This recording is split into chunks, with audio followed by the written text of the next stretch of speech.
നമ്മൾ സംസാരിച്ചു വന്നത് ആദർശത്തെ കുറിച്ചാണ്. എന്താണ് ആദർശം? ഒരു തീവണ്ടി സഞ്ചരിക്കണമെങ്കിൽ അതിന് കൃത്യമായ 2 ഇരുമ്പ് പാളങ്ങൾ വേണം.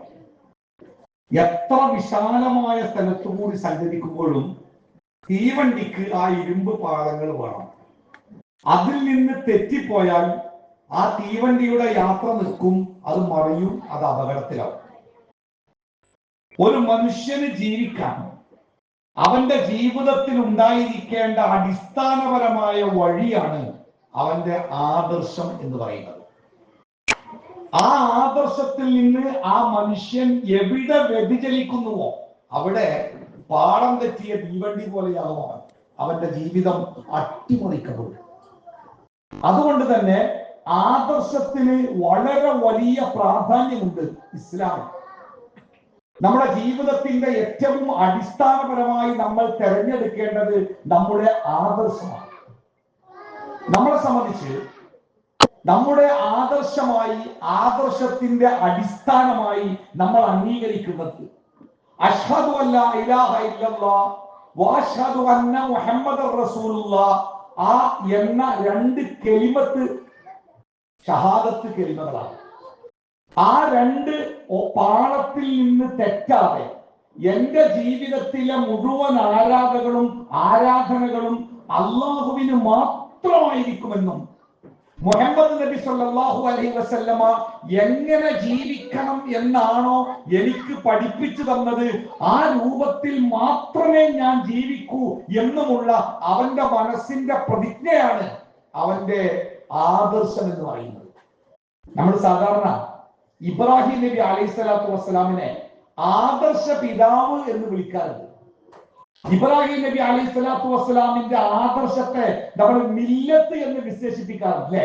ഇബ്രാഹിമി മില്ലത്ത്. എന്താ ഇബ്രാഹിമി മില്ലത്ത് എന്ന് പറഞ്ഞാൽ? ആ മില്ലത്താണ് ആദർശം. എന്താണ് ആദർശം? പടച്ച തമ്പുരാന് വേണ്ടി ഞാൻ എന്റെ ജീവിതത്തെ സമർപ്പിച്ചിട്ടുള്ളത് കൊണ്ട് തന്നെ ആ പടച്ച തമ്പുരാൻ എന്താണോ എന്നോട് കൽപ്പിക്കുന്നത് അത് എന്നെ എങ്ങനെ ബാധിക്കും എന്നത് പ്രശ്നമല്ല. എനിക്കത് സുഖാവോ, എനിക്കത് സങ്കടാവോ, എനിക്കത് ലാഭാവോ, എനിക്കത് നേട്ടാവോ, അതൊന്നും ഒരു പ്രശ്നമല്ല. അള്ളാഹു എന്നോട് ഒരു കാര്യം കൽപ്പിച്ചിട്ടുണ്ടെങ്കിൽ അത് ഞാൻ എന്റെ ജീവിതത്തിൽ പൂർത്തിയാക്കും. ഇതാണ് ഇബ്രാഹിം നബി അലൈഹി സ്വലാത്തു വസ്സലാമിന്റെ മില്ലത്ത്, അല്ലെ? അള്ളാഹു തആല നമുക്ക് നിശ്ചയിച്ചു തന്നത് മില്ലത്ത അബീക്കും ഇബ്രാഹിം, നിങ്ങളുടെ പിതാവായ ഇബ്രാഹിമിന്റെ മില്ലത്തിലാണ് നിങ്ങൾ ജീവിക്കേണ്ടത്. എന്താണ് മില്ലത്ത്? ആ മില്ലത്ത് അത് ആദർശവുമായി ബന്ധപ്പെട്ടതാണ്. എന്താണ് ആദർശം? എന്തു വന്നാലും ജീവിതത്തിലെ ലാഭനഷ്ടങ്ങളല്ല, അല്ലാഹു എന്താണോ കൽപ്പിച്ചത് അതാണ് എന്റെ ജീവിതത്തിന്റെ വഴി. ഇതാണ് നമ്മുടെ ആദർശം എന്ന് പറയുന്നത്.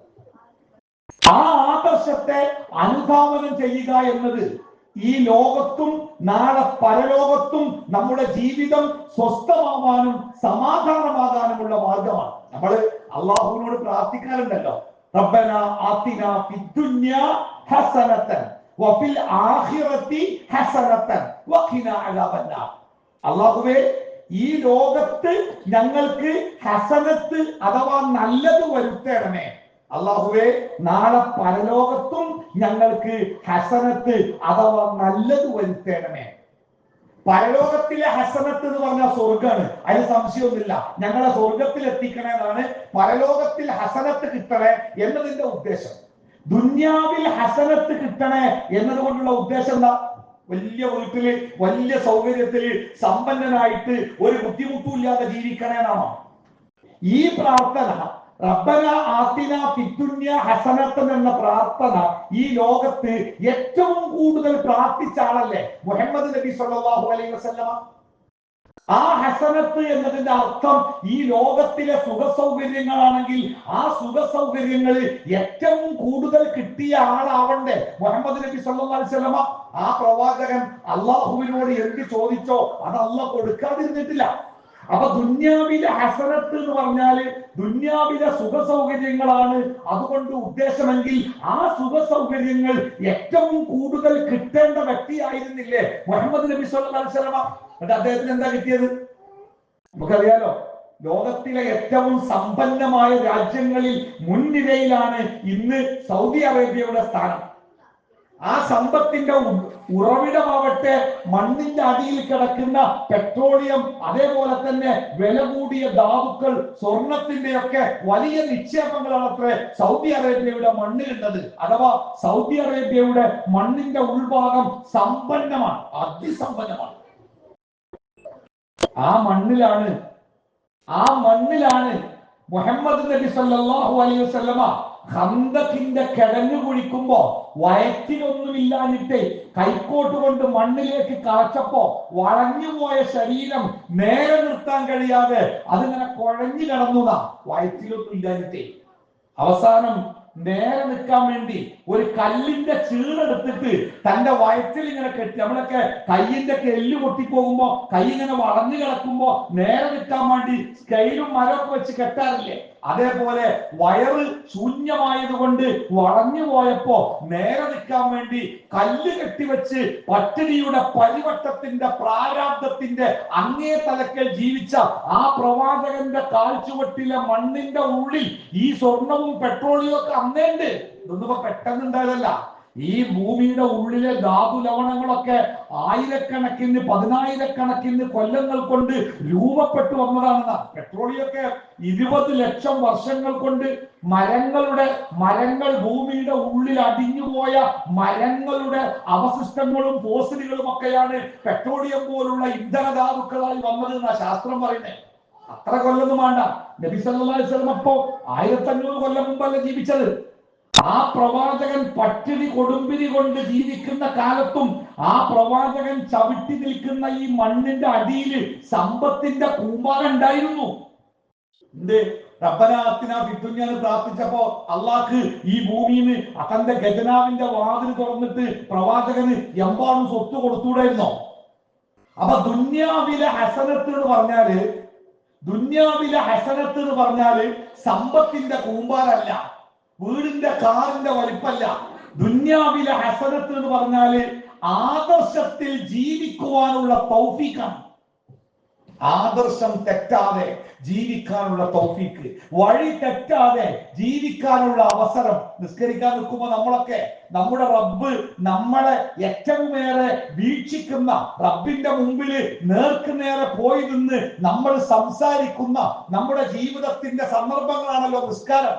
നിസ്കാരം എന്ന് പറഞ്ഞാല് നമ്മളും റബ്ബും തമ്മിൽ നേർക്കുനേരെ സംസാരിക്കണം. നമ്മൾ പറയുന്ന കാര്യങ്ങൾക്ക് നമ്മുടെ റബ്ബ് അപ്പൊ തന്നെ മറുപടി പറയുന്ന സ്ഥലമാണ് നിസ്കാരം.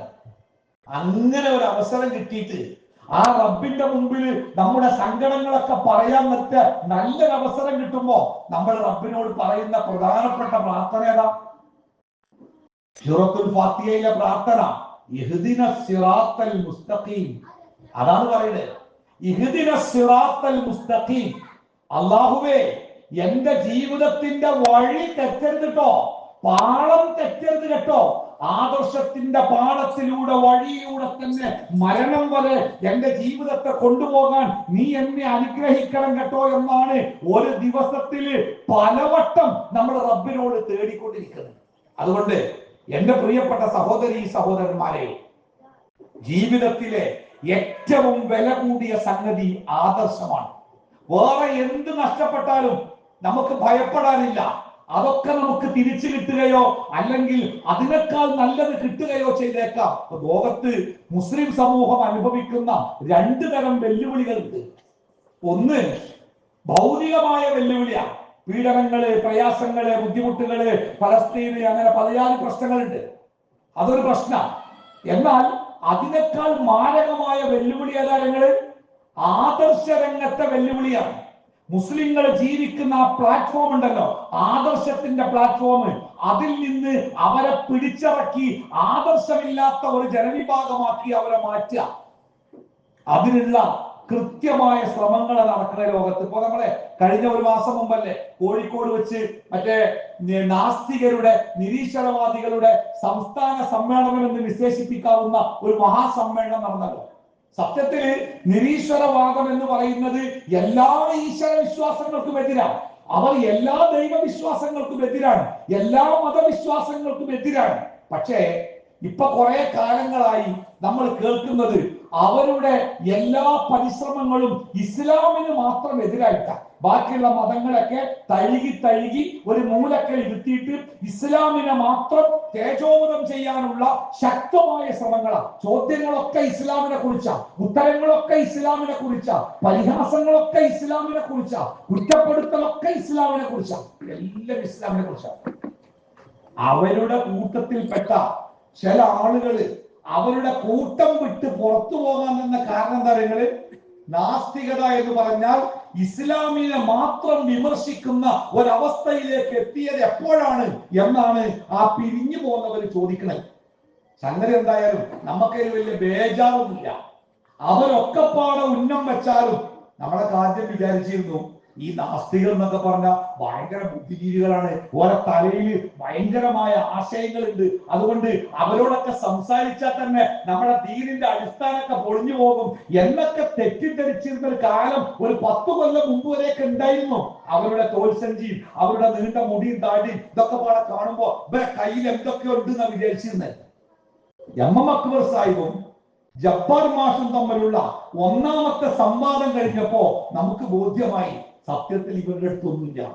അവസാനം രവിചന്ദ്രനും ഹൈത്തമിയും തമ്മിലുള്ള ആ സംസാരം കൂടി കഴിഞ്ഞപ്പോ അവർക്ക് തന്നെയും ബോധ്യമായി. അതായത് അവരുടെ സമ്മേളനത്തിൽ പങ്കെടുത്ത ആ സമ്മേളനത്തിൽ പങ്കെടുക്കാൻ വന്ന നാസ്തികനായ ഒരാൾ സാമൂഹ്യ മാധ്യമത്തിൽ കുറിച്ചത് ആ സമ്മേളനം കഴിഞ്ഞപ്പോ എനിക്ക് ഇസ്ലാം ആകണമെന്ന് ആഗ്രഹം ഉണ്ടായിരുന്ന ഹൈത്തമിയുടെ പ്രസംഗം കേട്ടപ്പോ അവര് വിചാരിച്ചിരുന്നു ഇസ്ലാമിക പണ്ഡിതന്മാരൊക്കെ എന്തൊക്കെ ബടുക്കൂസുകളാണ്, കിതാബിലുള്ള വരികളല്ലാതെ അവർക്ക് ശാസ്ത്രവും സാഹിത്യവും കാര്യങ്ങളൊന്നും അറിയില്ല എന്ന് തെറ്റിദ്ധരിച്ച സാധുക്കളായിരുന്നു ആ കൂട്ടം ആളുകൾ. പക്ഷെ അവർക്ക് ബോധ്യമായപ്പോ മതത്തിന്റെ പ്രകാശത്തെ കുറിച്ച് അവർക്കൊരു തിരിച്ചറിവുണ്ടായിട്ടുണ്ട്. സംഗതി ഒന്നല്ല, ആ സമ്മേളനം കഴിഞ്ഞപ്പോ അവര് തീരുമാനിച്ച ഒരു പ്രവർത്തന മേഖല എന്താ പറയുന്നത്? എല്ലാ വീടുകളിലും ഒരു നാസ്തികൻ ഉണ്ടാവുക. അതാണ് അവരുടെ തീരുമാനം. നമ്മൾ സാധാരണ പറയാറില്ലേ, എല്ലാ വീട്ടിലും ഒരു അൽമനാർ ഉണ്ടാവണം അല്ലെ, എല്ലാ വീട്ടിലും ഒരു വിചിന്തനം ഉണ്ടാവണം എന്നൊക്കെ പറയാറില്ലേ. അതേപോലെ എല്ലാ വീട്ടിലും ഒരു നാസ്തികൻ ഉണ്ടാവുക എന്നതാണ് അവരുടെ പുതിയ പ്രവർത്തനത്തിന്റെ മുദ്രാവാക്യം. ഇവിടെ എങ്ങനെ നാസ്തികൻ ഉണ്ടാവുക? ഒരു മുസ്ലിം കുടുംബത്തിൽ എങ്ങനെ നാസ്തികൻ ഉണ്ടാവുക? അത് ഓപ്പറേഷൻ ചെയ്ത് അവയവങ്ങൾ മാറ്റി വെച്ച് ഉണ്ടാക്കുന്നതല്ലോ. ആദർശത്തിൽ നിന്ന് ഒരാളെ പുറത്തു നിർത്താം. ഇസ്ലാമിന്റെ ഒരു ആദർശമുണ്ട്. ആ ആദർശത്തിലാണ് ഒരാൾ നിൽക്കുന്നത് എങ്കിൽ അയാളെ അനക്കാനോ ഭീഷണിപ്പെടുത്താനോ ആർക്കും കഴിയില്ല. ആരുടെ മുമ്പിലും ഭയപ്പെടാതെ അയാൾ ഉറച്ചു നിൽക്കും. ആ ആദർശത്തിന്റെ പ്ലാറ്റ്ഫോമിൽ നിന്ന് അയാളെ വലിച്ച് പുറത്തിട്ടാൽ പിന്നെ അയാളെ എന്തു ചെയ്യാം? പന്ത് തട്ടുന്ന പോലെ തട്ടി കളിക്കാം. നബി സല്ലല്ലാഹു അലൈഹി വസല്ലം പണ്ട് പറഞ്ഞില്ലേ, എന്താ പറഞ്ഞേ? ഈ ഉമ്മത്തിന് ഒരവസരം വരാനുണ്ട്, ഒരവസ്ഥ വരാനുണ്ട്. എന്താ അവസ്ഥ? വിശന്നിരിക്കുന്ന ഒരു ജനക്കൂട്ടത്തിന്റെ മുമ്പിലേക്ക് ഒരു ഭക്ഷണ തളികയിൽ ഭക്ഷണം കൊണ്ടുപോയി വെച്ചാൽ ചുറ്റുഭാഗത്തുള്ള ആളുകൾ എത്ര പെട്ടെന്നാണ് ആ ഭക്ഷണങ്ങൾ എടുത്ത് തിന്നു തീർക്കുക. അതേപോലെ ലോകത്തിന്റെ ഒരുപാട് ഭാഗങ്ങളിൽ മുസ്ലിങ്ങൾക്ക് നേരെ ശക്തമായ ചില ഉപദ്രവങ്ങൾ ഉണ്ടാവും എന്ന് പ്രവാചകൻ പറഞ്ഞപ്പോ അത് കേട്ടുകൊണ്ടിരിക്കുന്ന സഹാബത്ത് ചോദിച്ചല്ലോ, അന്ന് മുസ്ലിങ്ങള് അത്രയും എണ്ണത്തിൽ കുറവായിരിക്കോ? എല്ലാവർക്കും കൊത്തി തിന്നാ മാത്രം അവർ ദുർബലരായിരിക്കോ? അപ്പൊ അള്ളാഹുവിന്റെ റസൂൽ പറഞ്ഞതറിയോ? എണ്ണത്തിൽ കുറവൊന്നല്ല, ഇന്ന് നിങ്ങൾ ഉള്ളതിനേക്കാൾ ഇരട്ടി ഉണ്ടാവും. പക്ഷേ മലവെള്ളത്തിൽ ഒഴുകി വരുന്ന ചവറുകൾ പോലെ. നമ്മളൊക്കെ ഈ ചാലിയാറില് മഴ പെയ്തിട്ട് ഇങ്ങനെ നല്ല വെള്ളം വരുമ്പോ വെള്ളം കാണാൻ വേണ്ടി പുഴന്റെ തീരത്ത് പോയി നിന്നാൽ കാണാം. വെള്ളം ഇങ്ങനെ വരുന്ന സമയത്ത് ആ വെള്ളത്തിന്റെ മീതെ നൊരയും പതയും പുഴയോരങ്ങളിലെ സകല വൃത്തികേടുകളും, തേങ്ങയും മരം തെങ്ങും ചത്ത ആടും ചത്ത പശുവും എല്ലാ വൃത്തികേടും ഈ പുഴന്റെ വെള്ളത്തിന്റെ മീതെ ഇങ്ങനെ ഒഴുകി വരും.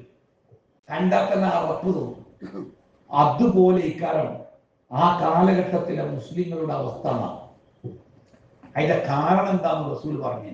എന്താ കാരണം പറഞ്ഞേ? ഓർക്ക് വിദ്യാഭ്യാസം ഉണ്ടാവൂലാന്നോ, അല്ലെങ്കിൽ ഓർക്ക് രാഷ്ട്രീയമായി സ്വാധീനം ഉണ്ടാവൂലാന്നോ, ഓർക്ക് MLA-മാരില്ലാത്തത് കൊണ്ടാണെന്നോ, ഓർക്ക് മന്ത്രിമാരില്ലാത്തത് കൊണ്ടാണെന്നോ, ഓർക്ക് അധികാരം ഇല്ലാത്തത് കൊണ്ടാണെന്നോ ഒന്നുമല്ല. പ്രവാചകൻ പറഞ്ഞ കാരണം ഇസ്ലാമിക ആദർശ ജീവിതത്തിന് വിരുദ്ധമായി പരലോകമാണ് എന്റെ ജീവിതത്തിന്റെ വിളവെടുപ്പ് എന്ന നമ്മുടെ ആദർശത്തിന്റെ അജണ്ടക്ക് പകരം ഈ ദുന്യാവിൽ തന്നെയാണ് എനിക്ക് കിട്ടാനുള്ളതൊക്കെ കിട്ടേണ്ടത് എന്ന തെറ്റായ ഒരു ധാരണയിലേക്ക് അവർ മാറി ദുന്യാവിന് വേണ്ടി ജീവിക്കുന്നവരായി. അങ്ങനെ ദുന്യാവിന് വേണ്ടി ജീവിക്കുന്നവരായപ്പോ ആദർശത്തിന്റെ പ്ലാറ്റ്ഫോമിൽ നിന്ന് അവർ താഴെ ഇറക്കപ്പെട്ടു. ആ ആദർശത്തിന്റെ പ്ലാറ്റ്ഫോമിലാ ഓലെ ധൈര്യം. ഞാൻ അടുത്ത് ഈ തൃശ്ശൂര് KSRTC സ്റ്റാൻഡിലെ ഒരു ബഹളം ഉണ്ടായി.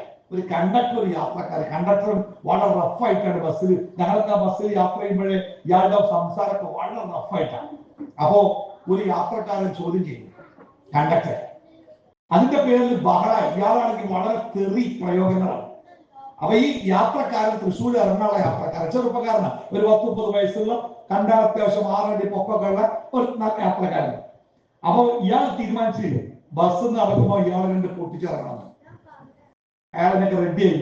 പക്ഷേ ഈ കണ്ടക്ടർ ഇങ്ങനെ ചായ കുടിക്കാൻ വേണ്ടി ക്യാൻറ്റീൻ പോകുമ്പോഴാണ് ഈ ചെറുപ്പക്കാരൻ ഓടിയാണ് പിന്നാലെ തന്നെ. അയാൾ കണ്ടക്ടർ തിരിച്ചോടിയിട്ട് ആ ബസ്സിന്റെ ഡോർമോടെ നിന്ന്. അതായത് ധൈര്യമാണ്. ആ ഡോർമ നിൽക്കെ അയാളെ ആരെങ്കിലും തൊട്ടാല് അത് പുറത്തുനിന്ന് തൊട്ട പോലെ ആവില്ല, അതിന് വേറെ മാനുണ്ട്.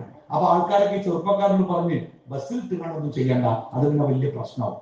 അയാൾ ആ സ്റ്റെപ്പിൽ നിന്ന് പെരുഞ്ചീത്ത. അയാൾക്ക് ഉറപ്പാണ് അയാളെ തൊടൂല. കാരണം അയാൾ ഡ്യൂട്ടിയിലാണ്, ബസ്സിലാണ്, KSRTC സ്റ്റാൻഡിലാണ്, പോലീസിന്റെ അടുത്താണ്. അതുകൊണ്ട് ആ പ്ലാറ്റ്ഫോം, ആ ബസ്സിന്റെ ആ ഡോറിന്റെ സ്റ്റെപ്പ് ഉണ്ടല്ലോ, അത് അയാൾക്കൊരു ധൈര്യം. ആ സ്റ്റെപ്പിൽ നിൽക്കുമ്പോ അയാൾ സേഫാണ്. അവിടുന്ന് ഇറങ്ങാൻ അയാൾക്ക് പേടിയാ. ഇറങ്ങിയില്ല. അയാൾ ചായ കുടിക്കണ്ട തീരുമാനിച്ച് അവിടെ തന്നെ നിന്നയാൾ. അവിടെ ഇറങ്ങിയാൽ പിന്നെ അയാൾ സാധാരണ മനുഷ്യനാ, അടി കിട്ടും. നമ്മളെ സംബന്ധിച്ച് നമ്മുടെ ഇസ്സത്ത്, അള്ളാഹുവിന്റെ കാവല്, അള്ളാഹുവിന്റെ സഹായം, അതൊക്കെ ഈ ആദർശത്തിന്റെ പ്ലാറ്റ്ഫോമിൽ നിൽക്കുമ്പോ മാത്രം. അതിനങ്ങോട്ട് ഇറങ്ങിയാല് പിന്നെ നമ്മളും മറ്റുള്ളവരും എന്താ വ്യത്യാസം? നമ്മളും അള്ളാന്റെ അടിമകളാണ്, അവരും അള്ളാന്റെ അടിമകളാണ്. നമ്മളും ആദമിന്റെ മക്കളാണ്, അവരും ആദമിന്റെ മക്കളാണ്. നമ്മളും അവരും വ്യത്യാസമില്ലല്ലോ. നമ്മളും അവരും തമ്മിലുള്ള വ്യത്യാസം ആദർശത്തിന്റെ കണിശതയാണ്.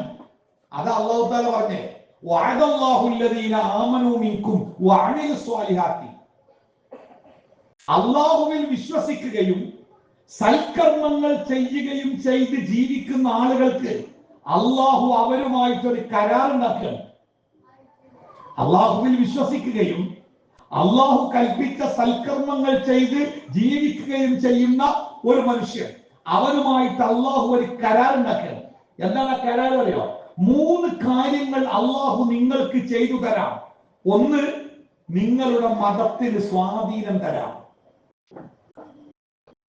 2, നിങ്ങളുടെ മതത്തിന് അധികാരം തരാം. 3, ഭയപ്പെട്ട് ജീവിക്കുന്ന ഒരു ഭയപ്പാടിന് ശേഷം സമാധാനം നിറഞ്ഞ ഒരു ജീവിതം തരാം. 1, ഖിലാഫത്ത് തരാം. 2, സ്വാധീനം തരാം. 3, നിർഭയത്വം തരാം. ആരെയും പേടിക്കാതെ ജീവിക്കാൻ പറ്റുന്ന ഒരവസ്ഥ ഉണ്ടാക്കി തരാം. ഈ 3 കാര്യങ്ങൾ അള്ളാഹു നിങ്ങൾക്ക് തരും. വെറുതെ തരൂല. അതിന് അള്ളാഹു ഒരു നിബന്ധന വെക്കുന്നുണ്ട്. എന്താണ് നിബന്ധന അറിയോ? യഅ്ബുദൂനനി വലാ യുശ്രികൂന ബി ശൈആ. എന്റെ സഹോദരിമാരൊക്കെ ഈ കാര്യം ഒന്ന് കൃത്യമായിട്ട് കേൾക്കുന്നുണ്ടോ? നമ്മുടെയൊക്കെ കുട്ടികൾ നമ്മുടെ നിയന്ത്രണത്തിനും അധികാരത്തിന്റെയും പുറത്തേക്ക് പോയിട്ട് അവരൊക്കെ തോന്നിയതുപോലെ ജീവിക്കുമ്പോ മൂക്കത്ത് വിരൽ വെച്ച് തലയിൽ കൈവച്ച് കണ്ണ് നിറഞ്ഞ് സങ്കടം പറയാൻ മാത്രം വിധിക്കപ്പെട്ടവരായി നമ്മൾ മാറാനുള്ള കാരണം കാര്യങ്ങള് നമ്മുടെ കുട്ടികൾക്ക് ആദർശം കിട്ടിയിട്ടില്ല. ആദർശം എന്താണെന്ന് അവർ മനസ്സിലാക്കിയിട്ടില്ല. അവർ മനസ്സിലാക്കിയുണ്ടല്ലോ അവരെ പിടിച്ചാൽ കിട്ടില്ല. നമ്മളൊക്കെ എപ്പോഴും ഈ പുതുതലമുറയെ വളരെ കുറ്റപ്പെടുത്തുന്ന ചില ആൾക്കാരുണ്ട്. അവർ വളരെ പറഞ്ഞാൽ കേൾക്കാത്തവരാണ്, പൊട്ടിത്തെറികളാണ്, അങ്ങോട്ടാണ് ഇങ്ങോട്ടാണ്, ഒന്നിനു പോലെ കിട്ടൂല. സത്യത്തിൽ അത് അവരുടെ കുഴപ്പമല്ല. അവർക്ക് ഒരു അജണ്ട നിശ്ചയിച്ചു കൊടുക്കാൻ നമുക്ക് കഴിഞ്ഞാൽ അവർ നമ്മളെ അത്ഭുതപ്പെടുത്തും. ഈ കഴിഞ്ഞ വയനാട് ദുരന്തത്തിൽ ഏകദേശം 150 മയ്യത്തുകൾ ഒഴുകി വന്നത് ഞങ്ങളുടെ നാട്ടിലൂടെ ചാലിയാർ പുഴയിലൂടെ പോത്തുകല്ല് പ്രദേശത്തു കൂടെയാണ് ഒഴുകി വന്നത്. ഈ മയ്യത്തുകൾ ഒഴുകി വന്ന് അവസാനം ഒഴുക്ക് നിലച്ചപ്പോ പുഴയുടെ ഓരത്ത് മണലിലും കുറ്റിക്കാടിലും മരക്കൊമ്പിലും പാറയിടുക്കിലും ഒക്കെ കുടുങ്ങിക്കിടക്കുന്ന ഒരുപാട് മയ്യത്തുകൾ ഉണ്ട് എന്ന വിവരം പുറത്തു വന്നപ്പോ ആ മയ്യത്തുകൾ തേടി പിടിക്കാൻ വേണ്ടി ആളുകൾ വരാൻ തുടങ്ങി. അത്ഭുതം എന്താ നിങ്ങള്, ഈ വരുന്നവരൊക്കെ 15, 20, 25 വയസ്സുള്ള വല്ലാത്ത പ്രായത്തിലുള്ള കുട്ടികളാണ്. അവര് വരുന്നത് നല്ല ഓഫ് റോഡ് ഓടുന്ന ആ ടയറൊക്കെ ഇങ്ങനെ പുറത്തേക്ക് നിൽക്കുന്ന ചിറകുള്ള ജീപ്പില്, ഒരുപാട് ഒച്ചയുള്ള ബൈക്കില്, പല കോലത്തിലും അവർ വരുന്നത്. ഏത് കോലത്തിൽ വന്നാലും വഴിയോരത്ത് വാഹനം നിർത്തിയിട്ടിട്ട് നടവഴി പോലുമില്ലാത്ത പുഴയോരത്തേക്ക് ഇറങ്ങണവര് കരിങ്കല്ലുകൾ ചവിട്ടിക്കയറി വഴുക്കുന്ന കല്ലുകളിൽ ഇടറി വീണ് മരക്കൊമ്പുകളിൽ തൂങ്ങി പൊത്തിപ്പിടിച്ച് പാറകളിൽ പറ്റിപ്പിടിച്ച് കിലോമീറ്റർ നടക്കണം. അടുത്തൊന്നല്ല, മുണ്ടേരിയിൽ നേരെ കാട്ടിലേക്ക്, കൃഷിഫാമിലൂടെ കാട്ടിലേക്ക് കയറിയാൽ പിന്നെ അത് വെറും കാട്ടിലൂടെയാണ് യാത്ര. പുഴക്ക് തീരമില്ല. പുഴയിലൂടെ, പുഴ എന്ന് പറഞ്ഞാൽ ഇവിടുത്തെ പുഴ മണലല്ലേ, അവിടെയൊക്കെ പുഴ ഉരുണ്ട കല്ലുകളാ. ആ കല്ലുകളിൽ ചവിട്ടിയാൽ ചവിട്ട് കിട്ടാൻ തന്നെ കുറെ പ്രയാസപ്പെടണം. ആ കല്ലുകളിൽ ചവിട്ടി വീണ് പറ്റിപ്പിടിച്ച് പൊത്തിപ്പിടിച്ച് അവരെങ്ങനെ നടക്കുക മേലേക്ക്. എവിടെങ്കിലൊക്കെ കല്ലിന്റെ ഇടയിലോ മണലുകൾക്കിടയിലോ കുറ്റിക്കാട്ടിലൊക്കെ ഒരു മനുഷ്യ ശരീരം കൊളത്തി കിടക്കുന്നുണ്ടോന്ന് അറിയാം. ഒരു സുഹൃത്ത് പറഞ്ഞത്, പുഴയുടെ നടുക്കിങ്ങനെ ഒരു മണൽപുറ്റി രൂപപ്പെട്ടിട്ടുണ്ട്. അവിടെ ഇങ്ങനെ ഒരു കയ്യിന്റെ, ഒരു മുട്ടുകൈയിന്റെ ഭാഗം ഇങ്ങനെ പുറത്ത് കാണുന്നത്. അപ്പൊ കയ്യിൽ ആയുധമൊന്നുമില്ല. അതുകൊണ്ട് പുഴ തപ്പിയിട്ട് ഒരു മരത്തിന്റെ ചെറിയ കൊമ്പ് കിട്ടി. ആ കൊമ്പ് കൊണ്ട് ഇങ്ങനെ മണൽ നീക്കിയിട്ട് ഈ കൈ എടുക്കാൻ ശ്രമിച്ചു. അപ്പൊ തോന്നി കൈ മാത്രമേ ഉള്ളൂ. കൈ ഇങ്ങോട്ട് പിടിച്ചു വലിച്ചപ്പം കൈ ഇങ്ങോട്ട് ഊരിപ്പോന്നു. അപ്പൊ ഒരു സംശയം, ബാക്കി എന്തുണ്ട്? ഒന്നുകൂടി താഴേക്ക് കുഴിച്ചു എന്നപ്പോ ബാക്കിയുണ്ട്. ബാക്കി എന്ന് പറഞ്ഞാല് അരക്ക് മേൽപോട്ടുള്ള ഭാഗം, അരന്റെ താഴല്ല, ആ മേൽപോട്ടുള്ള ഭാഗത്ത് തന്നെ ഉള്ളിലെ ആന്തരിക അവയവങ്ങളൊന്നുമില്ല. അതിന്റെ ഉള്ളിലൊക്കെ മണ്ണ് നിറഞ്ഞിട്ടുണ്ട്. അങ്ങനെ അരക്ക് മേലെയുള്ള ഒരു മനുഷ്യന്റെ ശരീരം മണ്ണിൽ ഇങ്ങനെ ഉറപ്പിച്ചു വെച്ചാൽ എങ്ങനെ ഉണ്ടാകും? അങ്ങനെ കിടക്കുന്നുണ്ട് മണ്ണിൽ. അതും ദിവസങ്ങൾക്ക് മുമ്പ് വന്നതാ, ദ്രവിച്ച് അസഹ്യമായ ദുർഗന്ധം. അത് ഒരു തോർത്തുമുണ്ടിൽ വാരിക്കെട്ടിയിട്ട് തോളത്തിട്ട് നടക്കുക. രണ്ടാക്ക് നടക്കാൻ വീതിയുള്ള വഴിയില്ല, ഒറ്റക്ക് നടക്കണം. കിലോമീറ്റർ നടന്നാലാണ് ഒരു ട്രാക്ടർ ഓടി വരുന്ന റോഡുണ്ട്. ആ ട്രാക്ടറിലേക്ക് എടുത്തു വെച്ചാല് ബാക്കി പിന്നെ ട്രാക്ടർ പോയിക്കോളും, പിന്നെ ആംബുലൻസിൽ പോയിക്കോളും. പക്ഷേ ആ ട്രാക്ടറിന്റെ അടുത്തെത്തണമെങ്കിൽ കിലോമീറ്ററുകൾ ദുർഗന്ധം വമിക്കുന്ന ഈ മനുഷ്യ ശരീരത്തിന്റെ ആണാണോ പെണ്ണാണോ ജാതി ഏതാണെന്ന് അറിയാത്ത ആ മയ്യത്തും പേര് നടക്കണം. ആ സുഹൃത്ത് പറഞ്ഞത്, അത് കഴിഞ്ഞിട്ട് ദിവസങ്ങളോളം എനിക്ക് ഭക്ഷണം കഴിക്കാൻ കഴിഞ്ഞില്ല. ഭക്ഷണം കഴിക്കാൻ ഇരിക്കുമ്പോഴേക്ക് ഈ വല്ലാത്ത ഗന്ധം മൂക്കിലേക്ക് അടിച്ചു കയറുക. തിന്നുന്നിടത്തുനിന്ന് വറ്റുകൾ കുടഞ്ഞു കടഞ്ഞ് എഴുന്നേറ്റ് പോന്നിട്ടുണ്ടെന്നാണ്. ചെറുപ്പക്കാരും ഒക്കെ നമ്മുടെ ചെറുപ്പക്കാരും, ഒരു അത്ഭുതം നമ്മുടെ ചെറുപ്പക്കാരും. അവർക്കൊരു അജണ്ട നമ്മൾ ഉണ്ടാക്കി കൊടുത്താൽ ആ അജണ്ട ഓരോ തലയിൽ കയറിയുണ്ടല്ലോ, ഓരോ തടയാൻ ആർക്കും പറ്റില്ല. ആ ഒരു സ്വഭാവമാണ്, അവരുടെ ആ ഗുണവിശേഷമാണ് ഇവിടുത്തെ ഫുട്ബോളും ക്രിക്കറ്റും സിനിമക്കാരും രാഷ്ട്രീയക്കാരും എല്ലാവരും ഉപയോഗിക്കുന്നത്. ചെറുപ്പക്കാരെ കണ്ട് തരിപ്പ് കയറ്റുക. മലബാർ എന്ന് പറഞ്ഞാൽ ഫുട്ബോളിന്റെ സാമ്രാജ്യമാണ്. മലബാറിൽ പിറക്കുന്നവരുടെ ചോര ഫുട്ബോളിന്റെ ചോര എന്നൊക്കെ പറഞ്ഞാൽ ഇത് ത്രസിപ്പിച്ചിട്ട് എറണാകുളത്ത് കളി വെക്കും. എന്നിട്ട് ഈ മലബാറത്തെ ആൾക്കാർ ഇല്ലാത്ത പൈസ വാങ്ങി കടം വാങ്ങി എറണാകുളത്തേക്ക് കളി കാണാൻ പോകും, ഹൈദരാബാദിലേക്ക് കളി കാണാൻ പോകും, കൽക്കത്തയ്ക്ക് ക്രിക്കറ്റ് കാണാൻ പോകും. എന്തായാലും നമ്മളൊക്കെ ചോരയില് ക്രിക്കറ്റിന്റെ ബാറ്റ് ഉണ്ടെന്ന് പറഞ്ഞല്ലോ. ഒരു കാര്യം കുറെ വട്ടം പറഞ്ഞ പണ്ട് കേട്ടില്ലേ? തലയിൽ ആടുകുട്ടിയേക്ക് പോകുന്ന ബ്രാഹ്മണനോട് കള്ളൻ ചോദിച്ചു, ഒന്നാമത്തെ കള്ളൻ, നിങ്ങൾ എന്താണ് ഈ നായ്ക്കുട്ടിനെ കൊണ്ട് പോണേ? അവിടെ പൊട്ട, അത് നായ്ക്കുട്ടി ആടല്ലേ, പോടാവുന്ന്. ഓ പോയി. കുറച്ച് കഴിഞ്ഞപ്പോ രണ്ടാമത്തെ കള്ളം വന്നു, അല്ല എന്താ തലയിൽ നായ്ക്കുട്ടിയെ കണ്ടല്ലോ. അപ്പോഴാണ് ചീത്തറിഞ്ഞേ. കുറച്ചും കൂടി മുന്നോട്ട് ഇപ്പൊ മൂന്നാമത്തെ കള്ളൻ, എന്താ നിങ്ങൾ നായനെയും കൊണ്ട് പോണേ? അപ്പൊ ഇയാൾക്ക് എന്റെ സംശയം, എന്റെ തലയിൽ ആടങ്ങല്ലേ, എനിക്ക് തോന്നുകയാണോ ബാക്കിയുള്ളവർക്ക് നായായിട്ടാണ് തോന്നുന്നത്? നാലാമത്തെ കള്ളനും എന്തെങ്കിലും നായ്ക്കുട്ടിനെ കൊണ്ട് പോണെന്ന് വെച്ചപ്പോ ആ ആടും കുട്ടിനെ വലിച്ചെറിഞ്ഞ് അയാൾ നടന്നുണ്ടാ. അങ്ങനെയാണ് ഒരു കളവ് പലവട്ടം ആവർത്തിച്ചു പറയുമ്പോ ആ കളവ് സത്യമായി മാറുമെന്നത് പഴയ ബീബൽസിയൻ സിദ്ധാന്തമാണ്. നമ്മളൊക്കെ യുവത്വത്തെ പറഞ്ഞ് വല്ലാത്ത ഒരു പരുവത്തിലാക്കിയിട്ടൊക്കെ, എന്നിട്ട് അവരുടെ അജണ്ട അവരാണ് നിശ്ചയിക്കുന്നത്. എന്താ ചെയ്യണ്ടേ? അത് സിനിമക്കാരുണ്ട്, രാഷ്ട്രീയക്കാരുണ്ട്, അല്ലെ? പഠനം, പ്രണയം, പോരാട്ടം, ഇതൊക്കെയാണ് നിങ്ങളെ മുദ്രാവാക്യമെന്ന് ഈ യുവതലമുറയെ പറഞ്ഞ് പഠിപ്പിക്കുമ്പോ ആ മുദ്രാവാക്യം മനസ്സിൽ പതിഞ്ഞ ഒരുത്തനെ എങ്ങനെയാണ് നമ്മൾ പ്രണയത്തിന്റെ കുരുക്കിൽ നിന്നൊക്കെ രക്ഷപ്പെടുത്താൻ കഴിയുക? അല്ലേ? ആരും കുറ്റം പറയണ്ട. നമ്മുടെ നിർജീവാവസ്ഥയാണ് കുറ്റക്കാരൻ. അധർമ്മത്തിന്റെ മുമ്പിൽ നിന്ന് നാക്ക് നീട്ടി പറയാൻ നമുക്ക് പറ്റുന്നില്ലെങ്കിൽ, അധർമ്മത്തിന്റെ മുമ്പിൽ നേർക്ക് നേരെ നിവർന്നു നിന്ന് നട്ടലോടുകൂടി നിന്ന് പറയാൻ നമുക്ക് പറ്റുന്നില്ലെങ്കിൽ നമ്മൾ ഉൾവലിയാണ്. നമ്മൾ ബാക്കിയുള്ളവരെ കുറ്റം പറഞ്ഞാണ്, എന്താ പോലെ അങ്ങനെ, എന്താ അങ്ങനെ കാട്ടുക, എന്താ പോലെ അങ്ങനെ. എന്താ നമ്മളെങ്ങനെയും ആവണ്ടേ? നമ്മളെങ്ങനെയാവണില്ല. നമ്മൾ പതുക്കെ നിസ്സഹായരായിട്ട് ഞാനൊന്നും പറയില്ല, ഞാനൊന്നും പറഞ്ഞിട്ട് കാര്യമില്ല, പിന്നെ ആരാ കൂട്ടരുത് പറയാനുള്ളത്? ഞാന് ഇന്നലെ ഒരു പ്രഭാഷണം കഴിഞ്ഞ് വാഹനത്തിൽ സഞ്ചരിക്കുമ്പോ എന്റെ കൂടെ ഒരു ബാപ്പയുണ്ട്. അദ്ദേഹത്തിന്റെ മകനെ കുറിച്ച് സംസാരിച്ചത്. ആ മകനെ കുറിച്ച് അഭിമാനത്തോടു കൂടിയ ബാപ്പ സംസാരിച്ചത്. തൃശ്ശൂരിലെ പ്രസിദ്ധമായ ദേശീയ പ്രാധാന്യമുള്ള ഒരു വിദ്യാഭ്യാസ സ്ഥാപനത്തിൽ മകൻ പഠിക്കാൻ ചെല്ലുമ്പോ ഒന്നാം വർഷത്തെ അവിടുത്തെ ഒന്നാമത്തെ പാഠങ്ങൾ, ഇവിടെ നടക്കുന്ന ഒരു കാര്യവും പുറത്തറിയാൻ പാടില്ല. അഥവാ അറിഞ്ഞാൽ പിന്നെ ഈ സ്ഥാപനത്തിൽ നിൽക്കാൻ കഴിയില്ല. ഇത് ആ സ്ഥാപനത്തിലെ, കോളേജിലെ, ഹോസ്റ്റലിലെ നിയമമാണ്. അതെല്ലാവരും അംഗീകരിക്കണം, അല്ലാത്തവന് പഠിപ്പ് നിർത്തി പോകാം. ആദ്യത്തെ അവസ്ഥ എന്താ? ഫസ്റ്റ് ആ കോളേജിൽ എത്തുന്ന മുഴുവൻ കുട്ടികളും പച്ചത്തെറി പറയാൻ പഠിക്കണം. തെറി സീനിയേഴ്സ് പഠിപ്പിച്ചു കൊടുക്കും, ജൂനിയേഴ്സ് ഏറ്റു പറഞ്ഞ് പഠിച്ചാൽ മതി. പച്ചത്തെറി, തുണി ഉടുക്കാത്ത തെറി.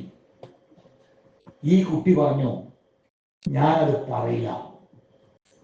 പറയില്ല. ശക്തമായിട്ട് അവൻ മർദ്ദിക്കപ്പെട്ടു. ഓൻ പറഞ്ഞു, ഞാൻ പറയില്ല. എന്താണ് നീ പറയാതിരിക്കാനുള്ള കാരണം? ആ കുട്ടി പറഞ്ഞു, അതെന്റെ വിശ്വാസത്തിന് എതിരാണ്. അപ്പൊ എല്ലാവരും കളിയാക്കി, നിനക്ക് മാത്രമേ വിശ്വാസമുള്ളൂ, നിന്റെ വിശ്വാസമുള്ള ഒരുപാട് ആളുകൾ ഇവിടെ ഉണ്ടല്ലോ, അവരൊക്കെ പറഞ്ഞല്ലോ, പിന്നെ നിനക്കെന്താ? അവൻ പറഞ്ഞു, ഞാൻ പറയില്ല. നിരന്തരമായ പോരാട്ടം. അത് കഴിഞ്ഞു. രണ്ടാമത്തെ സ്റ്റെപ്പ് എന്താ? എല്ലാവരും കള്ളുകുടിക്കണം, ഹോസ്റ്റലിലുള്ള എല്ലാവരും കുടിക്കണം. ഈ കുട്ടി പറഞ്ഞു, ഞാൻ കുടിക്കൂല. അതെന്താ നീ കുടിക്കാത്തത്? അതെന്റെ വിശ്വാസത്തിനെതിരാണ്. നിന്റെ വിശ്വാസമുള്ള ആളുകളാണോ ഇവരൊക്കെ? അവരൊക്കെ കുടിക്കുന്നുണ്ടല്ലോ, അതെനിക്കറിയില്ല, ഞാൻ കുടിക്കൂല. അവന് പ്രശ്നങ്ങൾ ഉണ്ടായി. ഓരോരോ പ്രശ്നങ്ങളെയും ആ കുട്ടി അഭിമുഖീകരിച്ച് അവസാനം അവർ ഒറ്റ ഒരു തീരുമാനമെടുത്ത് ഈ കുട്ടിയെ ബഹിഷ്കരിക്കാൻ. അവരുടെ കൂടെ കൂടാത്ത ഇവരെ ബഹിഷ്കരിക്കാൻ ഇവൻ ഒറ്റക്കൈ.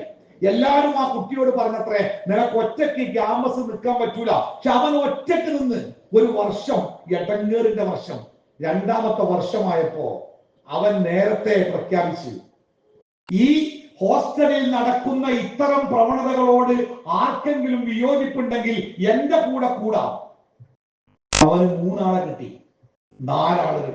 4 ആൾ ഒരുമിച്ചാൽ അതൊരു ശക്തമായ ഗ്യാങ്ങാണ്. ക്യാമ്പസിലൊക്കെ ഒന്നിനെ മാത്രം പോകാൻ 4 ആളുകൾ അവരൊന്നിച്ച്. അവർക്ക് പീഡനങ്ങളില്ല. മാത്രമല്ല, ക്യാമ്പസിൽ തന്നെ വലിയ മാറ്റങ്ങൾ ഉണ്ടായിരുന്നു. 5 വർഷം കോഴ്സ് പൂർത്തിയാക്കി തിരിച്ചു പോരുമ്പോ ആ കുട്ടി ആ ക്യാമ്പസിലെ ഏറ്റവും ആദരിക്കപ്പെടുന്ന കുട്ടിയായി മാറി. ഉയർന്ന പദവിയില്ല, അല്ലേ? നോക്കൂ നിങ്ങൾ, ആദർശം ജീവിതത്തെ സ്വാധീനിച്ച മനുഷ്യന്റെ അടയാളങ്ങളാണ്. അതുകൊണ്ട് ഞാൻ എന്റെ ഉമ്മമാരോട് പറയാം, എന്റെ ഉപ്പമാരോട് പറയാം, നമ്മുടെ കുട്ടികൾ ആരും മോശക്കാരല്ല, നല്ല കുട്ടികളാണ്. അവർക്കാകെയുള്ള പ്രശ്നം എന്താണെന്ന് വെച്ചാൽ അവരെ നിയന്ത്രിക്കേണ്ട മാതാപിതാക്കളെക്കാൾ ബുദ്ധിയും കഴിവും അറിവും അവർക്ക് കൂടുതലായി. അതവരുടെ പ്രശ്നം. നമ്മളൊക്കെ ചെറുപ്പത്തിൽ നമ്മുടെ മാതാപിതാക്കളുടെ തണലിലാണ് ജീവിച്ചത്. നമുക്കറിയാത്ത കാര്യങ്ങൾ നമ്മുടെ മാതാപിതാക്കളെ നമുക്ക് പഠിപ്പിച്ചു തന്നത്. കാരണം മാതാപിതാക്കൾക്ക് നമ്മളെക്കാൾ അനുഭവ ജ്ഞാനം ഉണ്ടായിരുന്നു. ഇന്ന് അങ്ങനെയല്ല.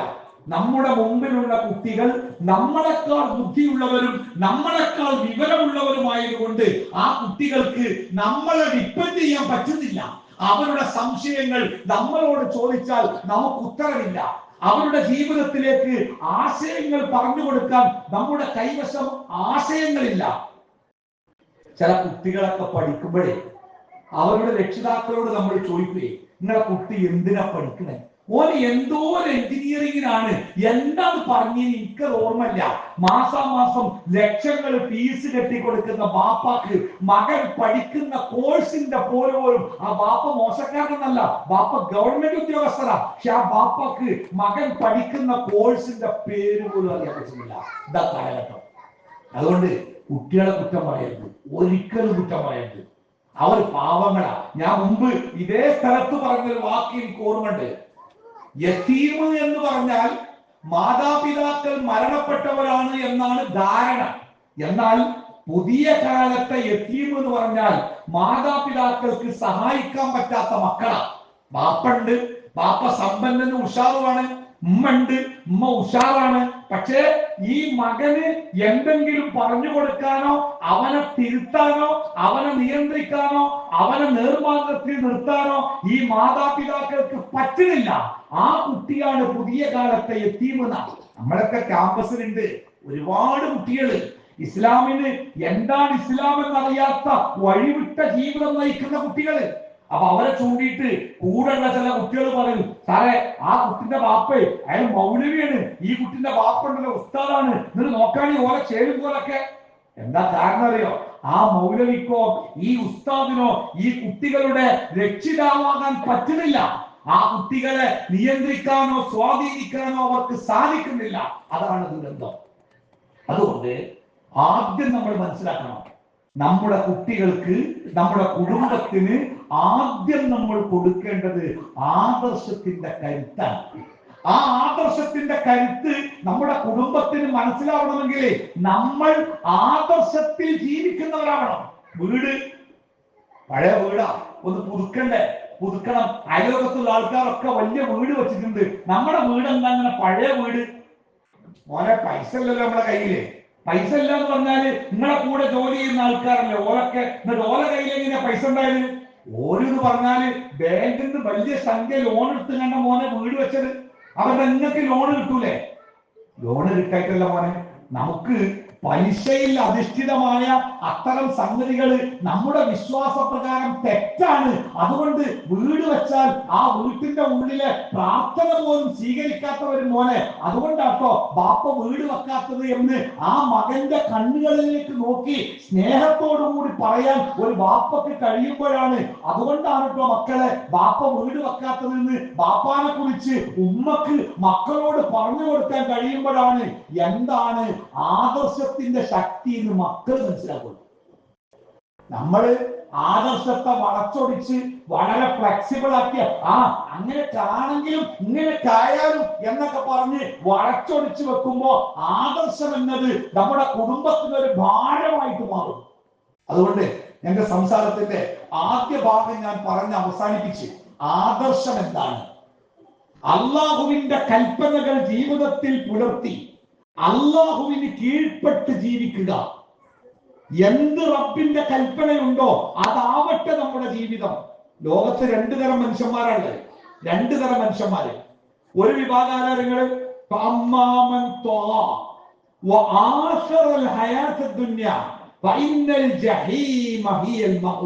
അതാണ് ഒന്നാമത്തെ വിഭാഗം. എന്താ നിങ്ങള്? ഇഷ്ടം പോലെ ജീവിക്കുക, തോന്നിയതുപോലെ ജീവിക്കുക, എന്തൊക്കെയാണോ ആഗ്രഹിക്കുന്നത് അതൊക്കെ സ്വന്തമാക്കുക, അതൊക്കെ അനുഭവിക്കുക, അതൊക്കെ ആസ്വദിക്കുക.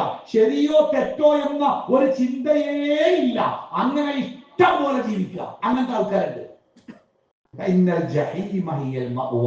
അവന് നാളെ കടന്നു ചെന്നാലുള്ളത് കത്തിജ്വലിക്കുന്ന നരകമാണ്. അതാ ഒരു വിഭാഗം. ഇവിടെ ഇഷ്ടം പോലെ ജീവിക്കും, നാളെ ഒരു നരകത്തിലെത്തും. രണ്ടാമത്തെ വിഭാഗം നരകങ്ങള്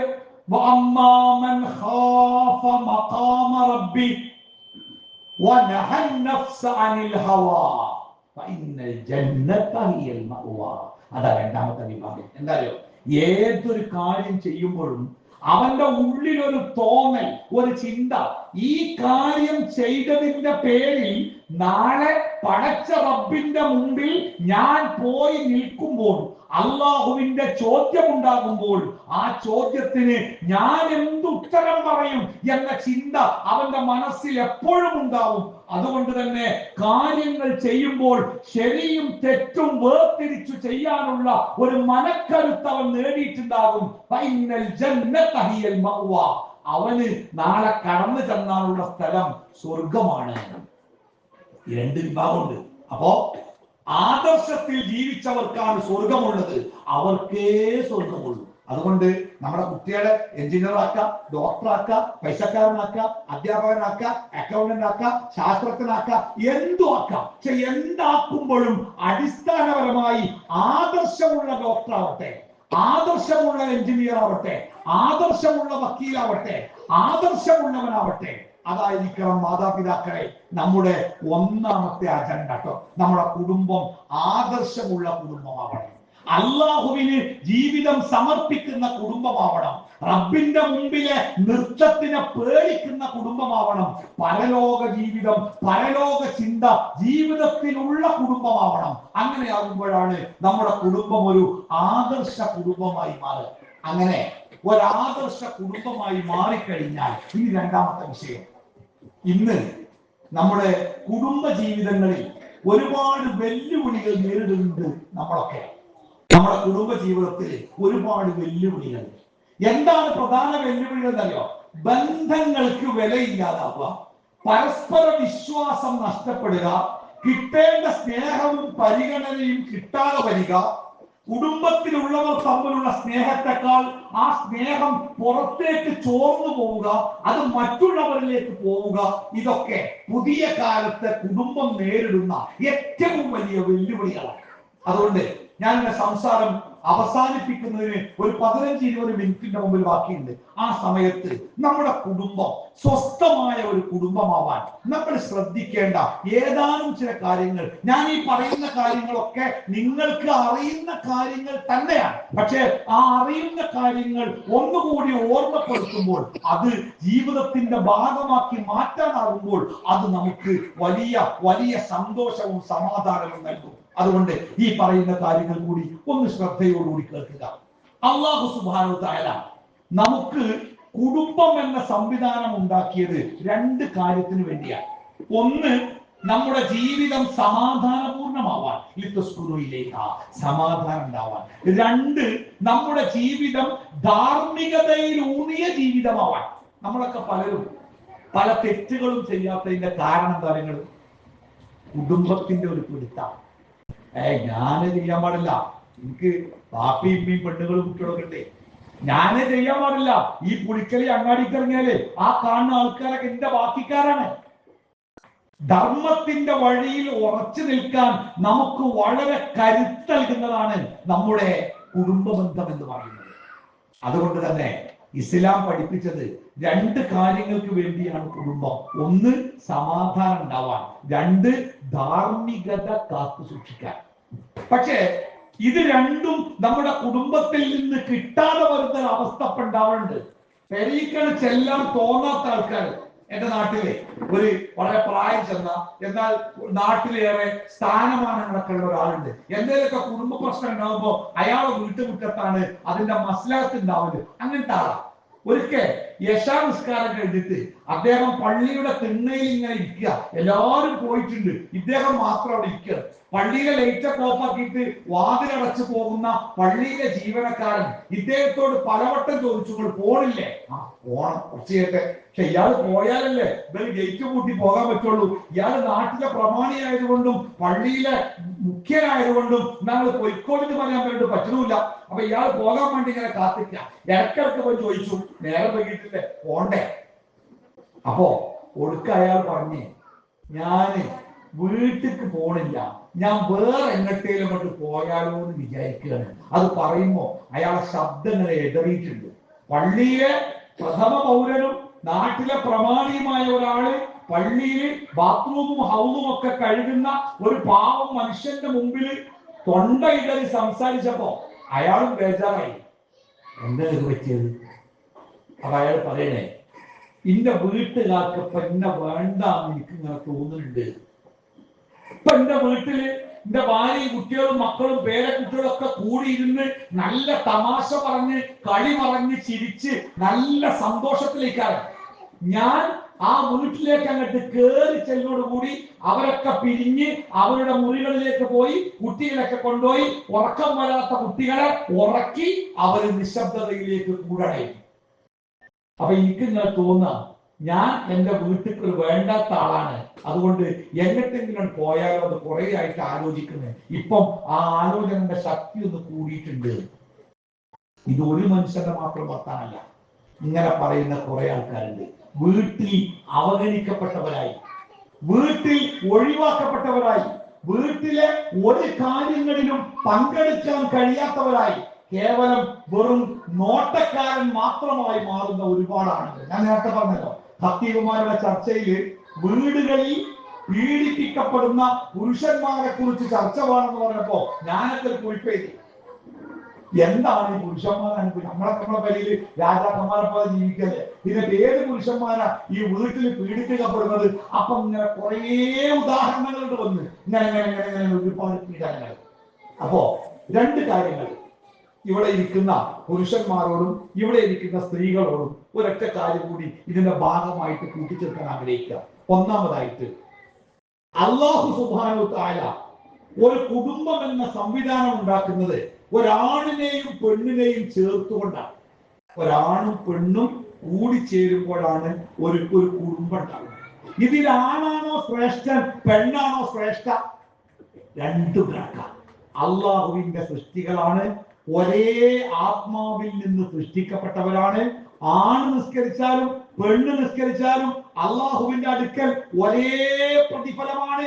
സ്വർഗത്തിന്റെ കാര്യത്തിൽ ആണിനും പെണ്ണിനുമുള്ള സ്വർഗം ഒന്നാണ്, പ്രതിഫലത്തിന്റെ കാര്യത്തിൽ ആണിനും പെണ്ണിനുമുള്ള പ്രതിഫലം ഒന്നാണ്. ഒരു മാറ്റമല്ല, രണ്ടും അള്ളാഹുവിന്റെ സൃഷ്ടികളാണ്. ഒരാത്മാവിൽ നിന്നാണ് രണ്ടിനെയും അള്ളാഹു സൃഷ്ടിച്ചത്, ഒരു മാറ്റമല്ല. പക്ഷേ ഒരാണും പെണ്ണും കൂടിച്ചേരുമ്പോ ഒരു കുടുംബമാകുമ്പോ ആ കുടുംബത്തിന്റെ നിയന്ത്രണ അധികാരം അള്ളാഹു ആണിനെയാണ് ഏൽപ്പിച്ചത്. സ്ത്രീകൾ മനസ്സിലാക്കണം, ആണുകൾ മനസ്സിലാക്കണം.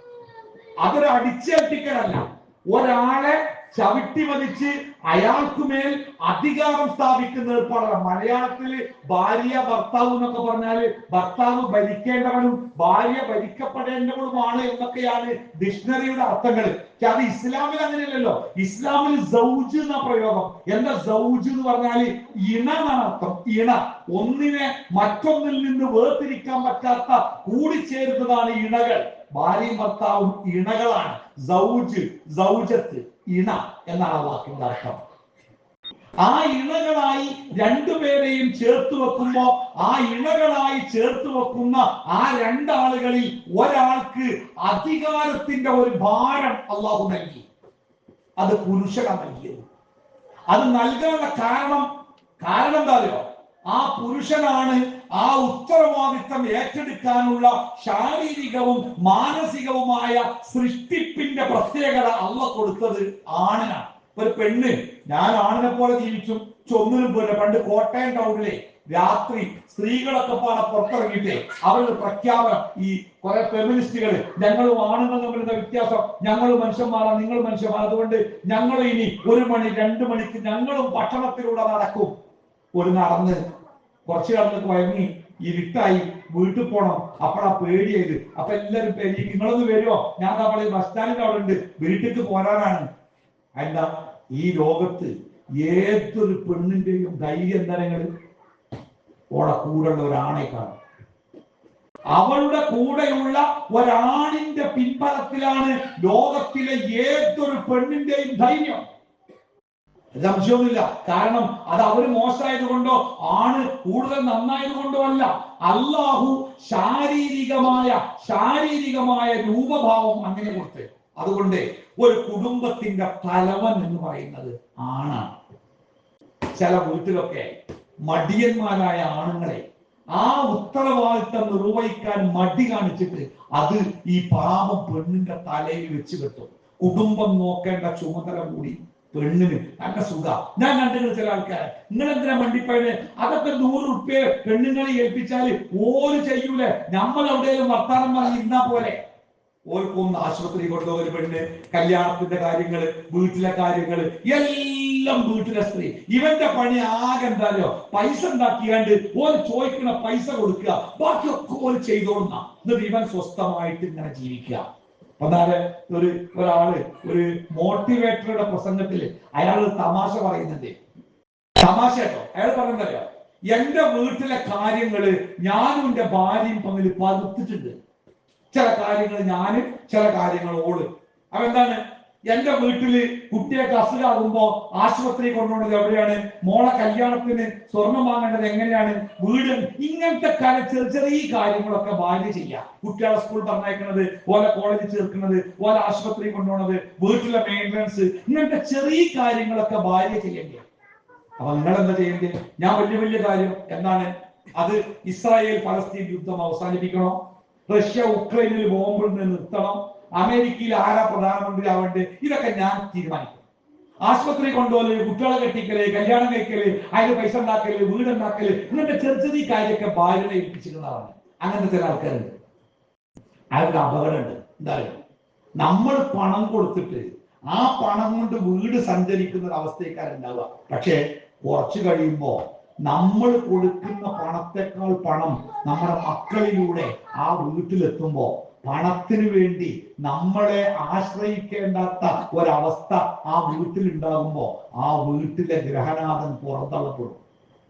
ഒരുപാട് ഉദാഹരണങ്ങൾ അങ്ങനെ ചൂണ്ടിക്കാണിക്കാൻ പറ്റും. ഇതിപ്പോ ഒരു പരാതി പറയാം, ഇപ്പൊ ഇന്ന വേണ്ട, ഇപ്പൊ ഇമ്മയും കുട്ടികളും ഒന്നയക്കാണ്, ഓർക്ക് ഇഷ്ടം പോലെ പൈസ ഉണ്ടല്ലോ, ഇപ്പൊ ഇന്ന വേണ്ട, എന്റെ കാര്യം അന്വേഷിക്കാൻ ആളില്ല, എന്നോടൊന്നും ചോദിക്കില്ല, ഓര് തോന്നിയ പോലെ കാര്യങ്ങൾ ചെയ്യാണ് ആര്, ഇമ്മി മക്കളെ, ഞാൻ പോൽക്കൊന്നും വേണ്ട എന്നൊക്കെ പറഞ്ഞ് ചില ഭർത്താക്കന്മാര് സങ്കടപ്പെട്ട് അവരങ്ങനെ വീട്ടിൽ നിന്ന് പുറത്തിറങ്ങി പള്ളിന്റെ മൂലക്ക് ഇരിക്കുന്നുണ്ടാവും. എന്തേ കാരണം അറിയോ?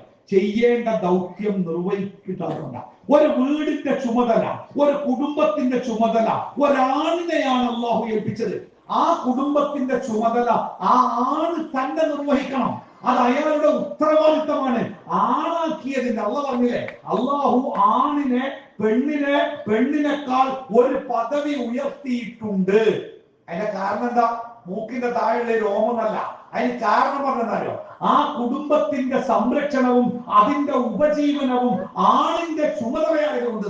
അപ്പൊ പെണ്ണ് ജോലിക്ക് പോയിക്കൂടെ? പെണ്ണിന് ജോലിക്ക് പോകാം, പെണ്ണിന്റെ വരുമാനം ഉണ്ടായിക്കൂടെ? ഉണ്ടാവാം. പക്ഷേ ഒരു കുടുംബത്തിന്റെ ഉപജീവനത്തിന് ഒരു പെണ്ണ് തന്റെ അധ്വാനത്തിന്റെ വിഹിതം മുടക്കുന്നുണ്ടെങ്കിൽ അത് ആണിന് കൊടുക്കുന്ന സദഖയാണ് റസൂൽ പറഞ്ഞത്.